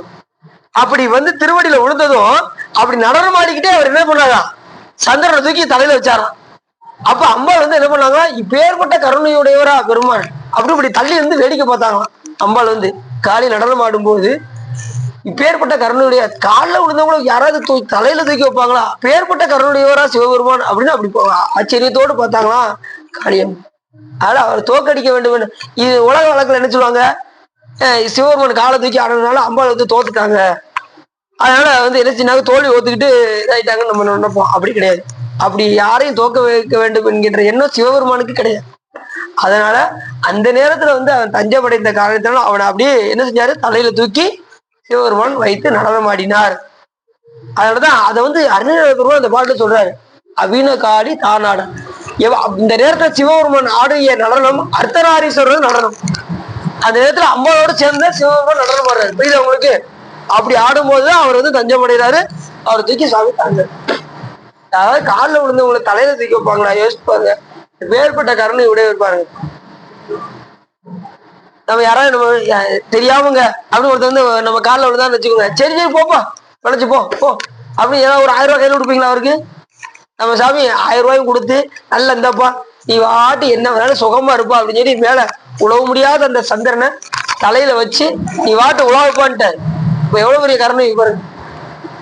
அவனுடைய இதுக்கு தேவையும் சிவபெருமானுடைய அருளுக்கு அவன் வளரவும் இப்படி வளரவும் தேவமாக இருக்கின்ற காரணத்தினால் சிவபெருமானுடைய எல்லையில்லாத கருணையினால் அவனுக்கு வளரும்படி செஞ்சார். தச்சனுடைய சாபத்தினால் தேய்ந்தார். இதனால நமக்கு அமாவாசை பௌர்ணமி நமக்கு தொடர்ந்து வந்துகிட்டே இருக்கு. அமாவாசை கழிச்சு இந்த வளர்பிறையில அமாவாசை கழிச்சு இந்த 3ஆம் முறை வருது பாருங்க, அந்த நேரத்துல அந்த வளர்பிறையை பார்த்தா ரொம்ப சிறப்புடையது. அப்படி 1000 பிறை கண்டவங்க வந்திக்கிழவி நீங்க கேள்விப்பட்டிருப்பீங்க. மதுரையில வந்திக்கிழவி இப்ப கேள்விப்பட்டிருக்கீங்களா? நான் அந்த புட்டு திருவிழாக்கெல்லாம் போயிருக்கேங்க, இருந்தாலும் போகலாங்க அப்படின்னு சொல்ற அதெல்லாம் உண்டு. 1000 பிறை கண்டவங்களுக்கு வயசு எத்தனை இருக்குன்னா 83 வயசு இருந்தா அவங்க 1000 பிறை கண்டவர்கள் பேரு. எல்லாம் கூட்டி கழிச்சு கணக்கு பார்த்து நம்ம அருளாளர் சொல்லியிருக்காங்க. 83 வயசு ஆனா அவங்க 1000 பிறை. இப்ப 83 வயசு ஆகுறது பெருசு கிடையாது, அந்த வழிபாடு செஞ்சிருக்கோம், அதுதான் முக்கியம். அவங்க எந்த நேரமும் சொக்கனாதான் உருகிருக்காங்க. அதனாலதான் சிவருமா அவர் வீட்டுக்கு முன்னாடி நின்று எந்த நேரமும் நம்மளை கூப்பிட்டுட்டே இருக்காங்க அப்படின்னு உள்ள போய் புட்டு வாங்கி சாப்பிட்டாரு. நம்ம வைத்தியநாதன் கூப்பிட்டு இருந்தா சாமி நம்ம வீடை தேடி வருவார். நம்ம எந்த நேரம் பாட்டு கட்டிக்கிட்டே இருந்தா சினிமா பாட்டு கேட்கவும் இதுலயும் மத்த இதுலயும் மூழ்கிட்டோம்னா நம்ம பக்கமே வர மாட்டாரு சாமி. அதனால குடும்ப அளவுக்கு என்ன செய்யணும், அடியார்களோட இருந்து வழிபாடு செஞ்சுக்கிட்டே இருந்தோம்னா சாமி நம்ம கூப்பிட நம்ம பக்கத்திலே நெருங்கி வந்துகிட்டே இருப்பார். கண்டிப்பா அழைத்தா வருவாரா வரமாட்டாரா? எங்கே உன் அடியார் உன்னை அழைத்தால் அங்கே கல்வி எங்க கூட்டாலும் சாமி வந்துடுவார். அந்த அளவுக்கு உங்ககிட்ட அன்பு இருக்கணும். அன்பு இருந்தா எங்கதான் வந்துடுவார். நீங்க எந்த மூளை முடுக்கல போனாலும் சாமி அங்க அருள் செய்ய வந்துடுவார். எப்படி சாயினும் ஏத்துமின் ஏத்தினால் அப்ப ஈசன் அருள் பெறலாமே அப்படின்னு திருமண சொல்ற. எங்க போனாலும் அங்க அருள் புரிவதற்கு சாமி தயாரா. புரிவாரா புரிய மாட்டாரா? கண்டிப்பா நமக்கு அந்த அளவுக்கு அன்பு இருக்கணும். அந்த அளவுக்கு சாமி அடிக்கடி கூப்பிட்டுட்டே இருக்கணும். தடிக்கு வந்தாலும் வலிக்கு வீழினும் திருப்பெயர் அல்லால் மற்றறியன் வருவாற்றம்னு சுந்தரம் சாமி சொல்வதற்கினங்க சொல்லிக்கிட்டே இருக்கணும். நாமத்தை சொல்லிக்கிட்டே இருந்தா தான் வரும், இல்லைன்னா வராது. நமச்சிவாயம் தடிக்கு வந்தா நமச்சிவாயம் சொல்லணும், வைத்தியரா அப்படின்னு சொல்லணும். ஐயோ அப்படின்னா முடிஞ்சு வச்சு சுத்தமா யார் வருவா? ஏமன் தான் கொடுப்போம். அதனால சொல்லி பழகிட்டே இருக்கும். அப்படி சொல்றாரு, பாலச்சந்திர சூடி சந்த வேத மந்திர ரூபி அம்பை. வேத மந்திர ரூபி அம்பை என்ன சொல்றாரு? அதாவது வேதங்கள்லாம் தோன்றுவதற்கு முன்னாடி உள்ள முதல்வியே வேத மந்திர ரூபி அம்பை. அம்பாள் எப்படின்னா அகலாண்ட கோடி பிரம்மாண்ட நாயகி அம்பாள். அம்பாள் அந்த இடத்துல எப்படி சொல்றாரு பாருங்க அருணகிரிநாத பெருமான். சாமிய பாலச்சந்திர சூடி சந்த இளம்பரை சூடி இருக்கின்ற பெருமானு சொல்லிட்டு அம்பாள் சொல்லும் போது எப்படி சொல்றாரு பாருங்க. பாலச்சந்திர சூடி சந்த வேத மந்திர ரூபியமை. வேதங்களை சாமி அருள்வதுக்கு முன்னாடி அர்த்தநாரீஸ்வரர் யாரு இருக்கா? அம்பாள் கூட இருக்காங்க. சாமி தானே உருவாக்குறாரு. ஆகமங்களை யாரு கொடுக்குறாரு? ஆகமங்களையும் வேதங்களையும் சிவபெருமான் தான் அருள்றாரு. அப்ப அதுக்கு முன்னாடி யாரு இருக்கா? அம்பாள் முதல்வியாக திகழ்கின்றார்கள். அதாவது அது அருணகிரி பெருமான் இன்னொரு பாட்டுல சொல்றாரு, அருணதனபன புயக சுதிகையில் அகில புவனமும் உதவும் மலைமகள் அகிலாண்ட கோடி பிரம்மாண்ட நாயின்னு ஏன் அம்பாள் சொல்றேன்னா அத்தனை உலகங்களுக்கும் படியிலக்கிறவ யானா அம்பாள் தான்.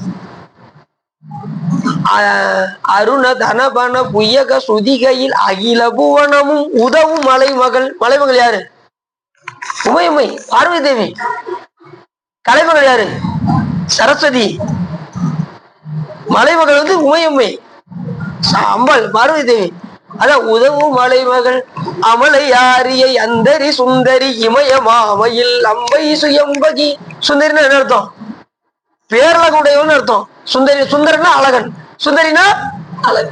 உடனே இப்ப சுந்தரி அக்கா பார்க்காங்க, நம்ம பேரெல்லாம் அப்படி பேரா நமக்கு வச்சிருக்காங்க. காமாட்சி சுந்தரி அருமையான பேரு.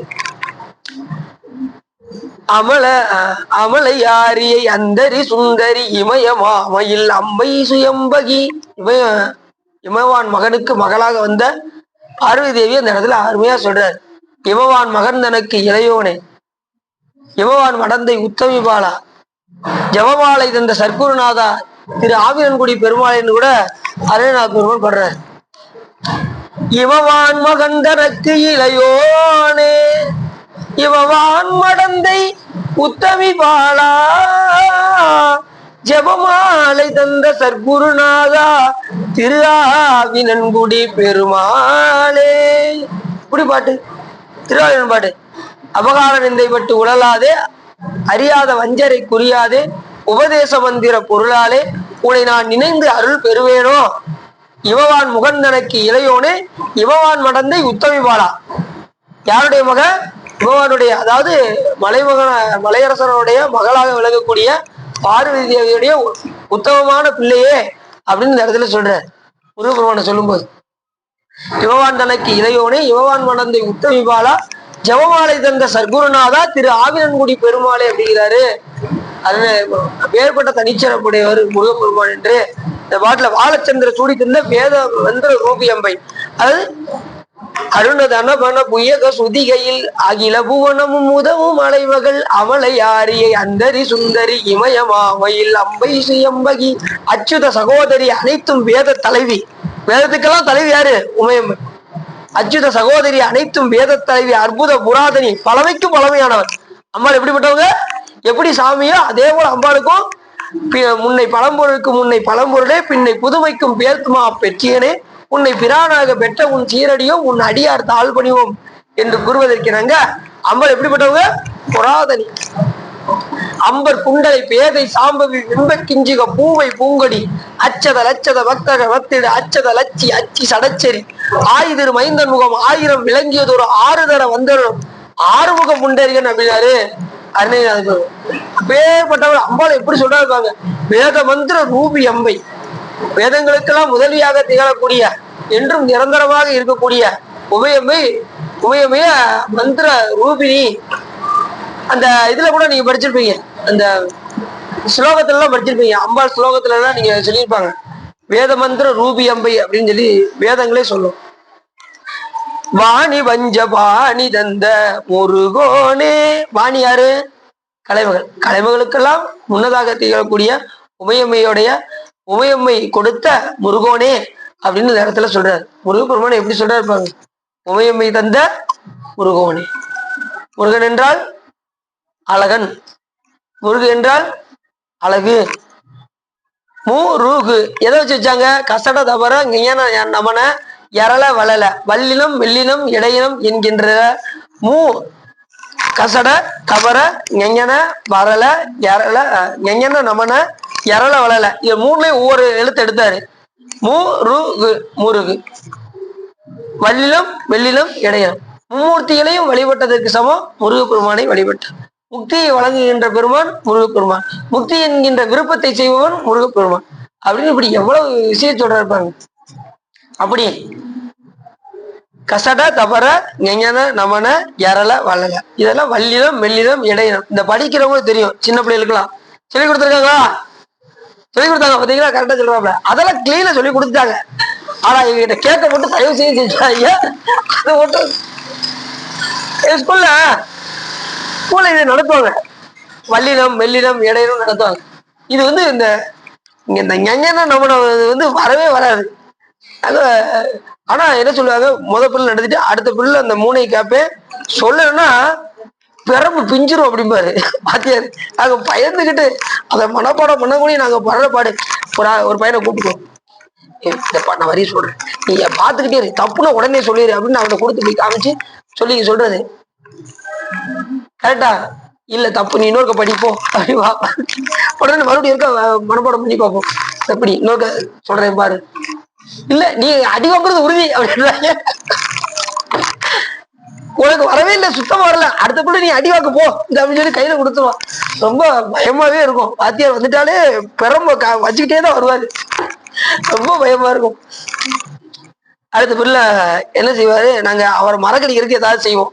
வாத்தியார அதை கேட்காம இருக்கிறதுக்கு ஏதாவது செய்யறதுக்கு என்ன செய்வோம், வாத்தியார மகிழ்ச்சி படுத்துறதுக்கு, சார் நாளைக்கு லீவா சார் அப்படிவோம். அப்படி ஒண்ணு இருக்கிற மாதிரி தெரியலையே, இல்ல சார் ஏதோ சொல்லிக்கிட்டாங்க சார் அப்படின்னு ஓரளா அப்படி நைஸா எடுத்து விடுறது. அப்படியா இருங்க, நான் ஆபீஸ் ரூம் போயிட்டு வந்துடுறேன் அப்படின்னு போயிடுவாங்க. அந்த பீரியட கட்டடிக்கிறதுக்கு ஏதாவது ஒண்ணு என்ன செய்வோம், வாத்தியாரவே கன்வின்ஸ் பண்ணி போக. அப்புறம் அதுல இருந்து தப்பிச்சு அந்த பீரியட்ல தப்பிச்சிரும். ஆனா மறுநாள் வந்து மறக்காம கேட்டு எங்க பெண் எடுத்திருக்காரு. வந்து எங்க சொல்லுங்க, அந்த கசடத்தை கூட சொல்லிட்டேன், இந்த நம்மள நமக்கு வரல அப்படின்னு. அப்படியா, கொஞ்சம் அப்படி திரும்ப தம்பி அப்படின்னு சொல்லி கையை பிடிச்சுக்கிட்டு வெளுத்து எடுத்துட்டாங்க வாத்தியாரு. அதாவது பரவாயில்ல, இந்த தொங்க விட்டு அடிப்பாங்க, அதுதான் ரொம்ப தாங்க முடியாத ஒரு இது. இந்த செவர் இருக்கு பாத்தீங்களா, செவருக்கு அதுல தொங்க விட்டுருவாங்க. இந்த கீழே இந்த சதை இருக்கு பாருங்க, சதையிலேயே அடிப்பாங்க, அடிச்சுட்டே இருப்பாங்க. அல்ல அப்படிலாம் அடி வாங்கி படிச்சாதான் படிப்பு ஏறும், புரியுது அவங்களுக்கு? இல்லைன்னு வச்சுக்கோங்க, இப்பெல்லாம் தொடவே விட மாட்டேங்காங்க வாத்தியார். அப்படியே கீழே காலை உண்டுன்னு சொல்லி சத்து சத்துன்னு அடிப்பாங்க, அதுக்கப்புறம் எடுத்துருவாங்க, காலை மேல தூக்கிடுவோம். அது அங்கேயும் தாங்க முடியாது, ரொம்ப நேரம் பிடிச்சிக்கிட்டு இருக்க முடியாது. கீழே காலை வச்சா இங்க அடி விழுவோம், அங்க கை வலிக்கும், வேற வழி இல்லாம சரி எத்தனை அடினாலும் கீழே இறங்கிட்டே வாங்கிடுவோம் அப்படின்ட்டு கையை விட்டுட்டு, சார் நல்லா அடிக்க சார் அப்படின்ட்டு அடிக்க விட்டுருவோம். அப்புறம் அவரே இறக்கப்பட்டு போதுண்டா போட அப்படின்னு விட்டுருவாரு. ஒரு 10 அடி அடிச்சுட்டு விட்டுருவாரு. அதுக்கு பயந்துகிட்டே படிக்கிறது. படிப்புனா அப்படி பயந்து பயந்து படிக்கணும், அப்படின்னா படிக்க முடியும். அதே போல அதோட நமக்கு வந்து சாகும் வரை கல்வி இருக்காங்க, நம்ம அதோட முடிஞ்சிடறது கிடையாது. படிப்பு மட்டும் இறக்கும் வரை படிக்கணும். அது நமக்கு நூல்கள் நிறைய இருக்கு, அதனால நூல்கள் எல்லாம் நிறைய படிச்சுக்கிட்டே இருக்கணும், சாகும் வரை கற்கணும். எந்த நூலை? சிவ நூல்களை கற்கணும், மற்ற நூலை கற்று பசு நூலை கற்று புண்ணியமே கிடையாது, பதிநூலா கற்கணும் அப்படி சொல்றாரு.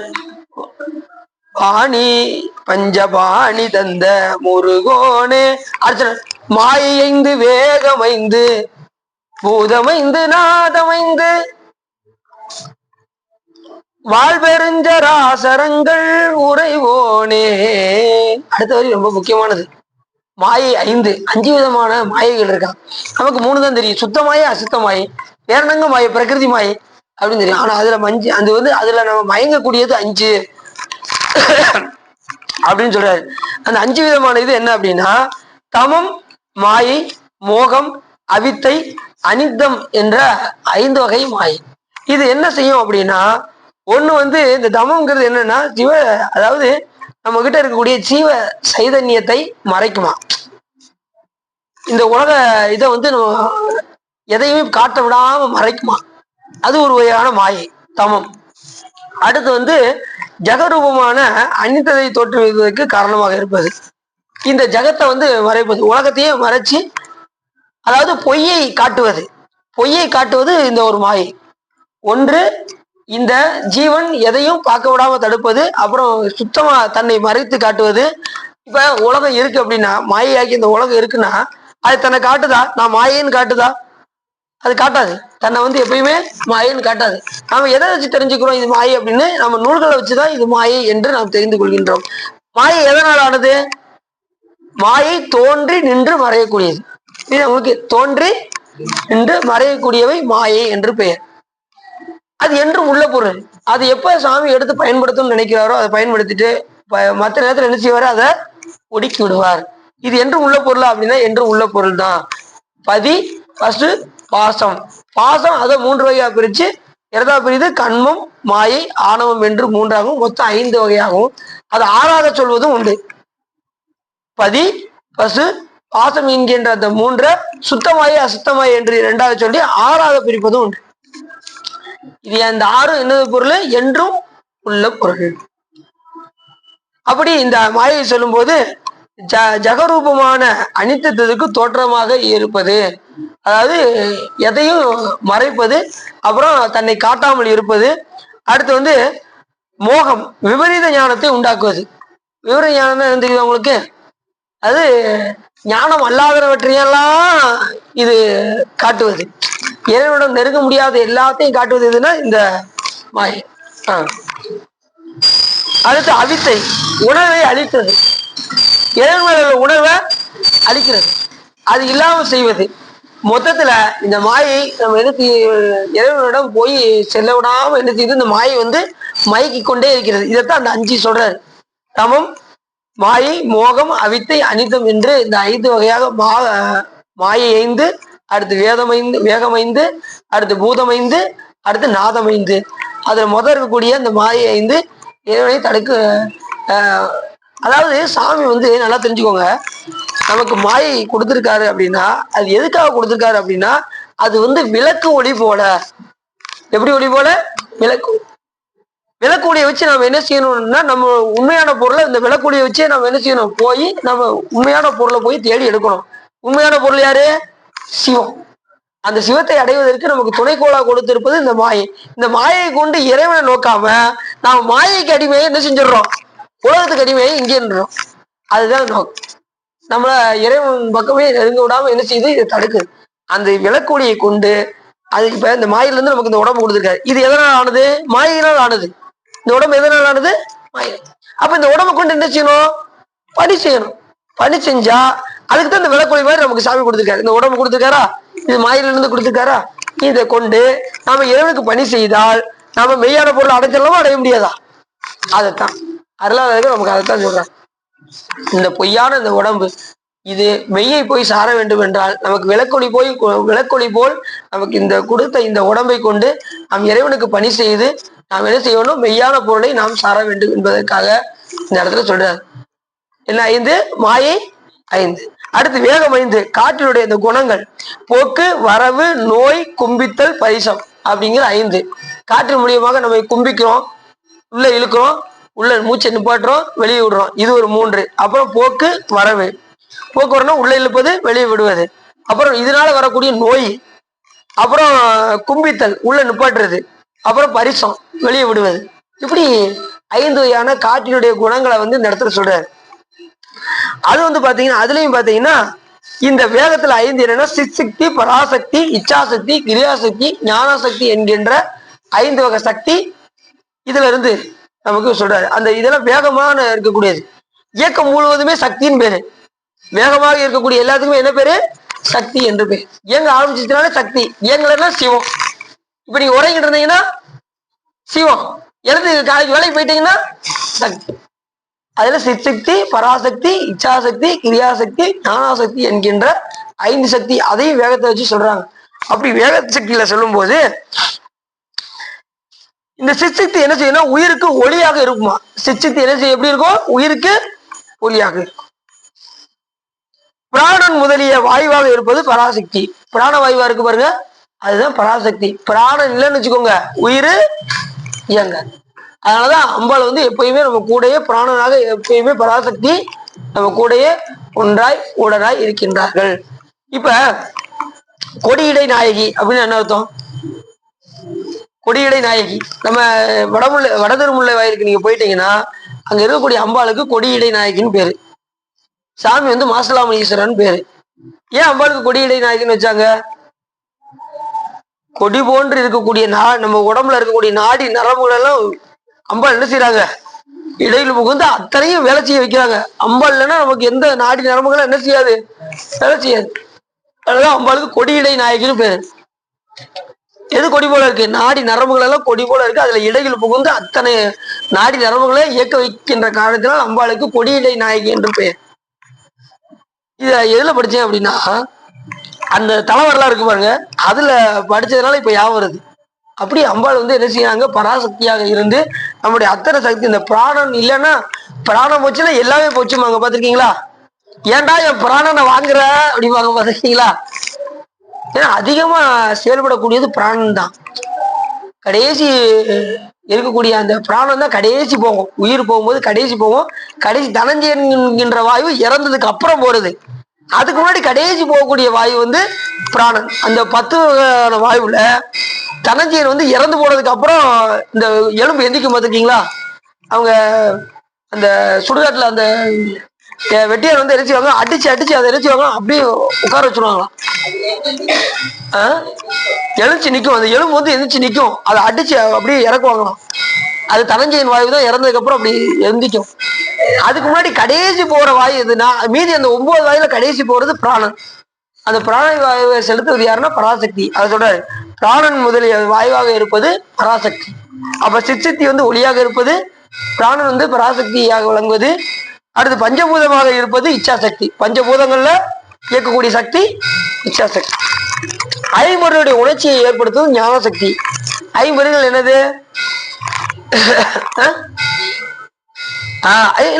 ரைட் தான். ஐம்புலன்கள் தான் சுவை, ஒளி, உரு, ஓசை, நாட்டம். ஐம்பொறிகள் என்பது மெய்வாய், கண், மூக்கு, செவி. இதனுடைய உணர்ச்சிகளை ஏற்படுத்துவது இந்த இது ஞானசக்தி. இப்ப மெய்வாய் இருந்த இடத்த கொண்டு நம்ம அறிவோம்ல, இது போல ஞான சக்தியும் பேரு. மெய்வாய், கண்முக்கு. வாய் இருந்த இடத்த கொண்டு அறியும், கண் இருந்த இடத்த கொண்டு, இதெல்லாம் ஞான சக்தியும் பேரு. கண்ணு சென்று பட்டோம், அதுக்கீங்களா? இருந்த இடத்தில் இருந்து சென்று பற்றுகின்ற காலத்தினால் அதுக்கு ஞான சக்தி என்று பெயர். மெய், வாய், கண், மூக்கு, செவி எல்லாம் இருந்த இடத்த கொண்டே என்ன செய்யும்? எல்லாத்தையுமே அறிகின்ற காரணத்தினால் அதுக்கு ஞான சக்தி என்று பெயர். ஞானம். அதே மாதிரி வினை துணையாக இருப்பது கிரியாசக்தி. நமக்கு வினைக்கு துணையாக வருவது எதுனா இந்த கிரியாசக்தி. புரியுதா? எப்படி வினைக்கு துணையா வரும்? இப்ப நம்ம ஒரு பிறப்பு எடுக்கிறோம்னு வச்சுக்கோங்களேன். இப்ப வினை, இப்ப நம்ம எதனால வர்றோம் அப்படின்னா, வினையின் காரணமாக தான் நமக்கு ஒரு பிறப்பு வருது. அப்ப இந்த கிரியா சக்தியை கொண்டுதான் சாமி செயல்படுத்துறாரு நம்மள. இந்த கிரிய சக்தியை கொண்டு, கிரி என்பது என்ன? செயல்னு அர்த்தம். கிரினா செயல். அப்ப வினை காரணமாக இந்த பிறப்பை எடுத்து நாம் செயல்பட ஆரம்பிக்கின்றோம். அப்படிப்பட்ட சக்தியை தான் இங்க அந்த வேக மைந்தில சேர்க்கிறாரு. என்ன சொன்னாரு? வந்து மாயை 5, அடுத்து வேகம் 5, அப்புறம் பூதம் 5, நிலம், நீர், காற்று, நெருப்பு, ஆகாயம். இது பூதம் 5. அடுத்து வந்து நாதம் 5. நாதம் என்ன நாதம் அப்படின்னா, தோல் கருவி. அதுல ஓசை வருமா? தோல் கருவில ஓசை வருமா வராதா? கொட்டை அடிச்சா ஓசை வருதா? அது தோல் கருவின்னு. தோல் கருவி. அப்புறம் நரம்பு கருவி, வீணை, இந்த கித்தாரு, இதெல்லாம் வந்து பாத்தீங்கன்னா நரம்பு கருவின்னு. வயலின், இதெல்லாம் அதுல இருந்து ஓசை வருதா? அதுக்கு பேரு தோல், இது நாதம். தோல் கருவி. அப்புறம் தொலைக்கருவி, புல்லாங்குழல் இதெல்லாம் இருக்கு பாத்தீங்களா? இதெல்லாம் அதுல இருந்து ஓசை வருகின்ற காரணத்தினால் அது தொலைக்கருவி. அப்ப நாதம் 5ல என்னென்ன வருது? தோல் கருவி, தொலைக்கருவி, நரம்பு கருவி, கஞ்சக்கருவி, அடுத்து வந்து விடட்டு கருவி என்கின்ற 5 வகை கருவி. அதை இந்த இடத்துல சொல்றாரு. தோல், வயலின்னு, அது மாதிரி இந்த நம்ம இந்த திருச்சனம், இப்படி அது மாதிரி ட்ரம்ஸு, இது எல்லாமே இந்த 5க்குள்ள அடங்கிடும். எந்த நீங்க கருவியை எடுத்துக்கொண்டாலும், இசையை எடுத்துக்கொண்டாலும், இந்த 5 கருவிக்குள்ள எல்லாமே முடிஞ்சிடும். தோல் கருவி, தொலைக்கருவி, இது நரம்பு கருவி, கஞ்சக்கருவி, விடட்டு கருவியில இந்த 5மே அடங்கிவிடும். அப்படி ஓசை, ஒளி எல்லாம் ஆனாய் நீயே, உலகுக்கு ஒருவனாய் நின்றாய் நீயே, பேச பெரிதும் இனியாய் நீயே, பிரானாய் என் அடி மேல் வைத்தாய் நீயே. பாடுறோம்ல. அப்ப ஓசை, ஒளியெல்லாம் யாரு இருக்கா? இப்ப அந்த கருவி இருக்குன்னா அந்த கருவிக்குள்ள வந்து செயல்படுத்துறது யாரு? சாமி என்பதை மறந்துடும். அந்த கருவி இருக்குன்னா, கருவி வந்து அறிவற்ற பொருள், அதுல இருந்து இயக்கம் ஏற்படாது. அதுக்குள்ள இறைவன் இல்லைன்னா அதுல இயக்கம் ஏற்படாது. கொட்டிருக்கிற ஜட பொருள், அதை அடிச்ச ஓசை வருது. எப்படி வருது? இறைவன் இருக்க போய் அதுல வருது ஓசை, இல்லைன்னா வரவே வர. அதை அந்த இது சொல்ற ஒட்டை ஒட்டாயிருச்சா? வெளிக்கிழமை மனசா? சரி, எல்லாம் முடிச்சிடும். இப்படி சொல்றாரு. இந்த பாட்டுல என்ன சொல்றாரு?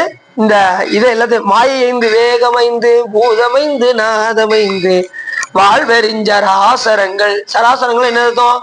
அறிவுடைய பொருள், அறிவற்ற பொருள், அசையும் பொருள், அசையா பொருள், எல்லாவற்றுக்கும் மூல காரணமா வழங்கக்கூடிய முருகா என்று இந்த இடத்துல சொல்றாரு. வாழ் சராசரங்கள் மாயைந்து வேகமைந்து பூதமைந்து நாதமைந்து வாழ் பெருஞ்சராசரங்கள் உரைவோனே, அத்தனையும் உறைந்திருக்கக்கூடிய முருகப்பெருமானே என்று இந்த பாட்டுல இந்த வரியில சொல்றாரு.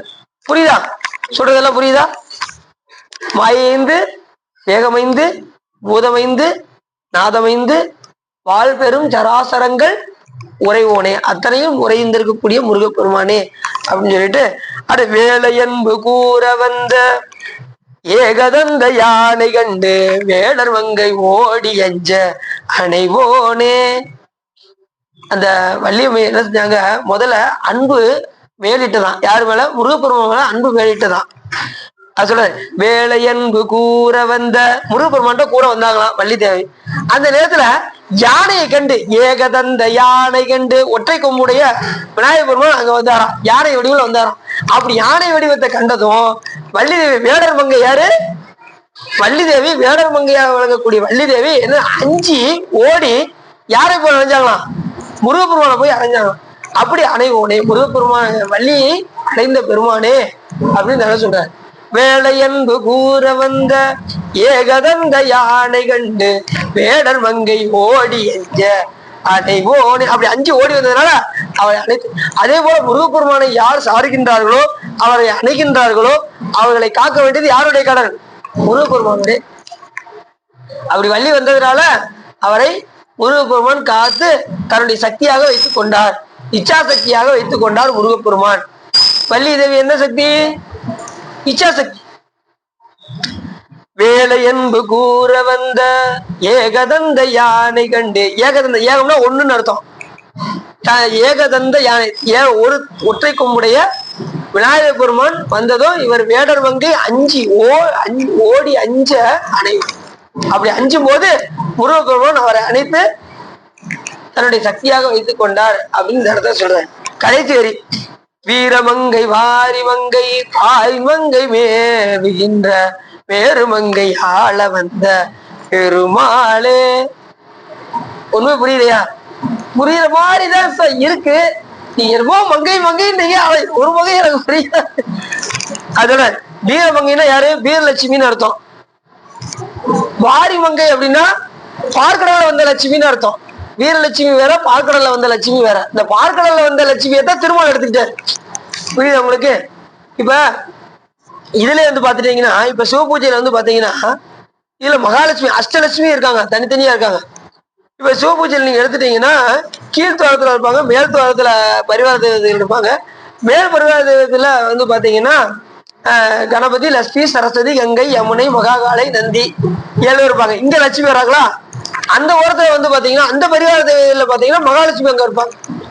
இப்படி அப்ப லட்சுமி வந்து கணங்களாகவும் இருக்காங்க, அது மாதிரி பரிவார தெய்வமாகவும் இருக்காங்க, அது மாதிரி திருமாலுடைய சக்தியாகவும் இருக்காங்க. இப்படி பல வகைப்பட்ட லட்சுமி இருக்காங்க. நம்ம ஒண்ணும் நினைச்சிட முடியாது. திருப்பாற்கடல்ல வந்த லட்சுமி வேற, இந்த வீரமங்கை என்கின்ற வீரலட்சுமி வேற, தைரிய லட்சுமி இப்படிலாம் நிறைய இருக்கு. இந்த இடத்துல 2 சக்தி சொல்றாரு. வீரமங்கை இது வாரிமங்கை, அடுத்தது பாரிமங்கை. யாரு பாரிமங்கை? இந்த உலகம் எல்லாம் பாருமங்கை யாரு? பூமி ஆளக்கூடிய பூமாதேவி, பூதேவியை சொல்றாரு பாரிமங்கை.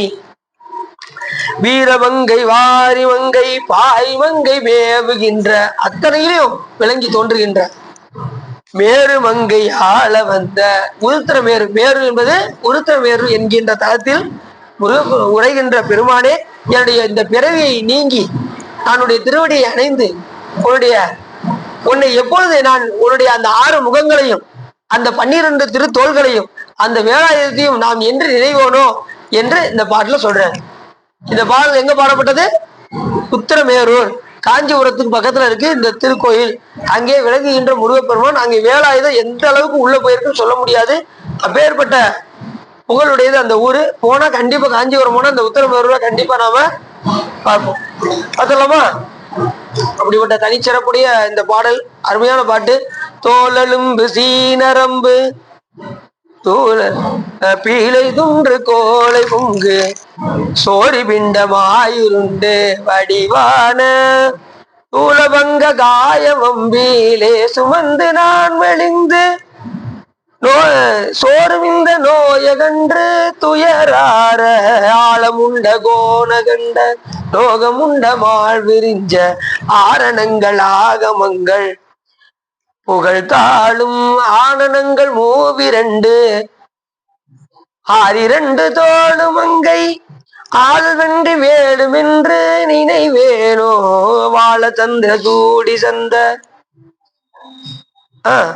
வேத மந்திர ரூபியம்பை வாணி பஞ்ச பாணி தந்த முருகோனே மாயைந்து வேகமைந்து பூதமைந்து நாதமைந்து வாழ்தராதரங் வாழ்பெரும் ஜராசரங்கள் உறைவோனே வேளையன்பு கூற வந்த ஏகதந்த யானை கண்டு பேடர் மங்கை ஓடி அஞ்ச அணைவோனே வீரமங்கை வாரி மங்கை வாரி மங்கை மேவுகின்ற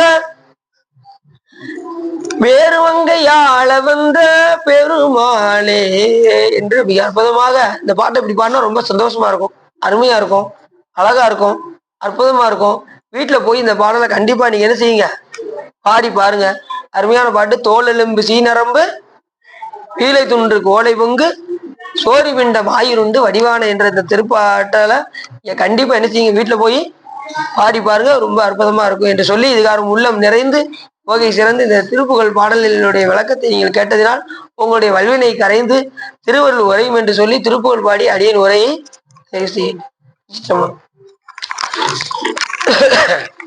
உலக பசுபாச தொந்தம் அதுவான உறவு கிளை தாயர் தந்தை மனைபால மலசலசு வாச செஞ்ச ரமதாலன் மதிநிலை கேடாமல் உந்தன் அருள்தாராய் ஜலமருகு பூளை தும்பை அணிசேயே சரவண பவா முகுந்தன் மருகோனே பலகளை சிவாகமங்கள் பயில்வோனே பழனிமலை வாழ வந்த பெருமாளே பலகளை சிவாகமங்கள் பயில்வோனே பழனிமலை வாழ வந்த பெருமாளே.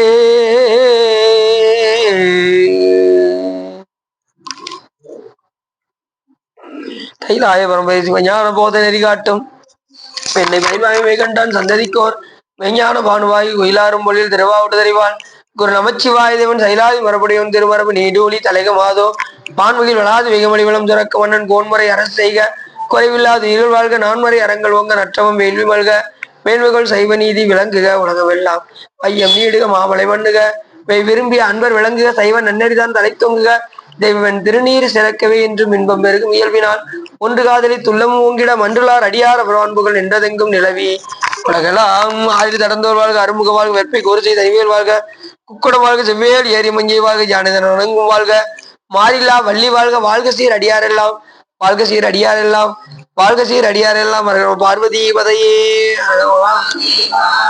தென்னாருடைய சிவனையை போற்றி வெற்றிவேல் முருகனுக்கு திருச்சிற்றம்பலம் தில்லையம்பலம் பொன்னம்பலம் அருணாச்சலம் ஏகாம்பரம்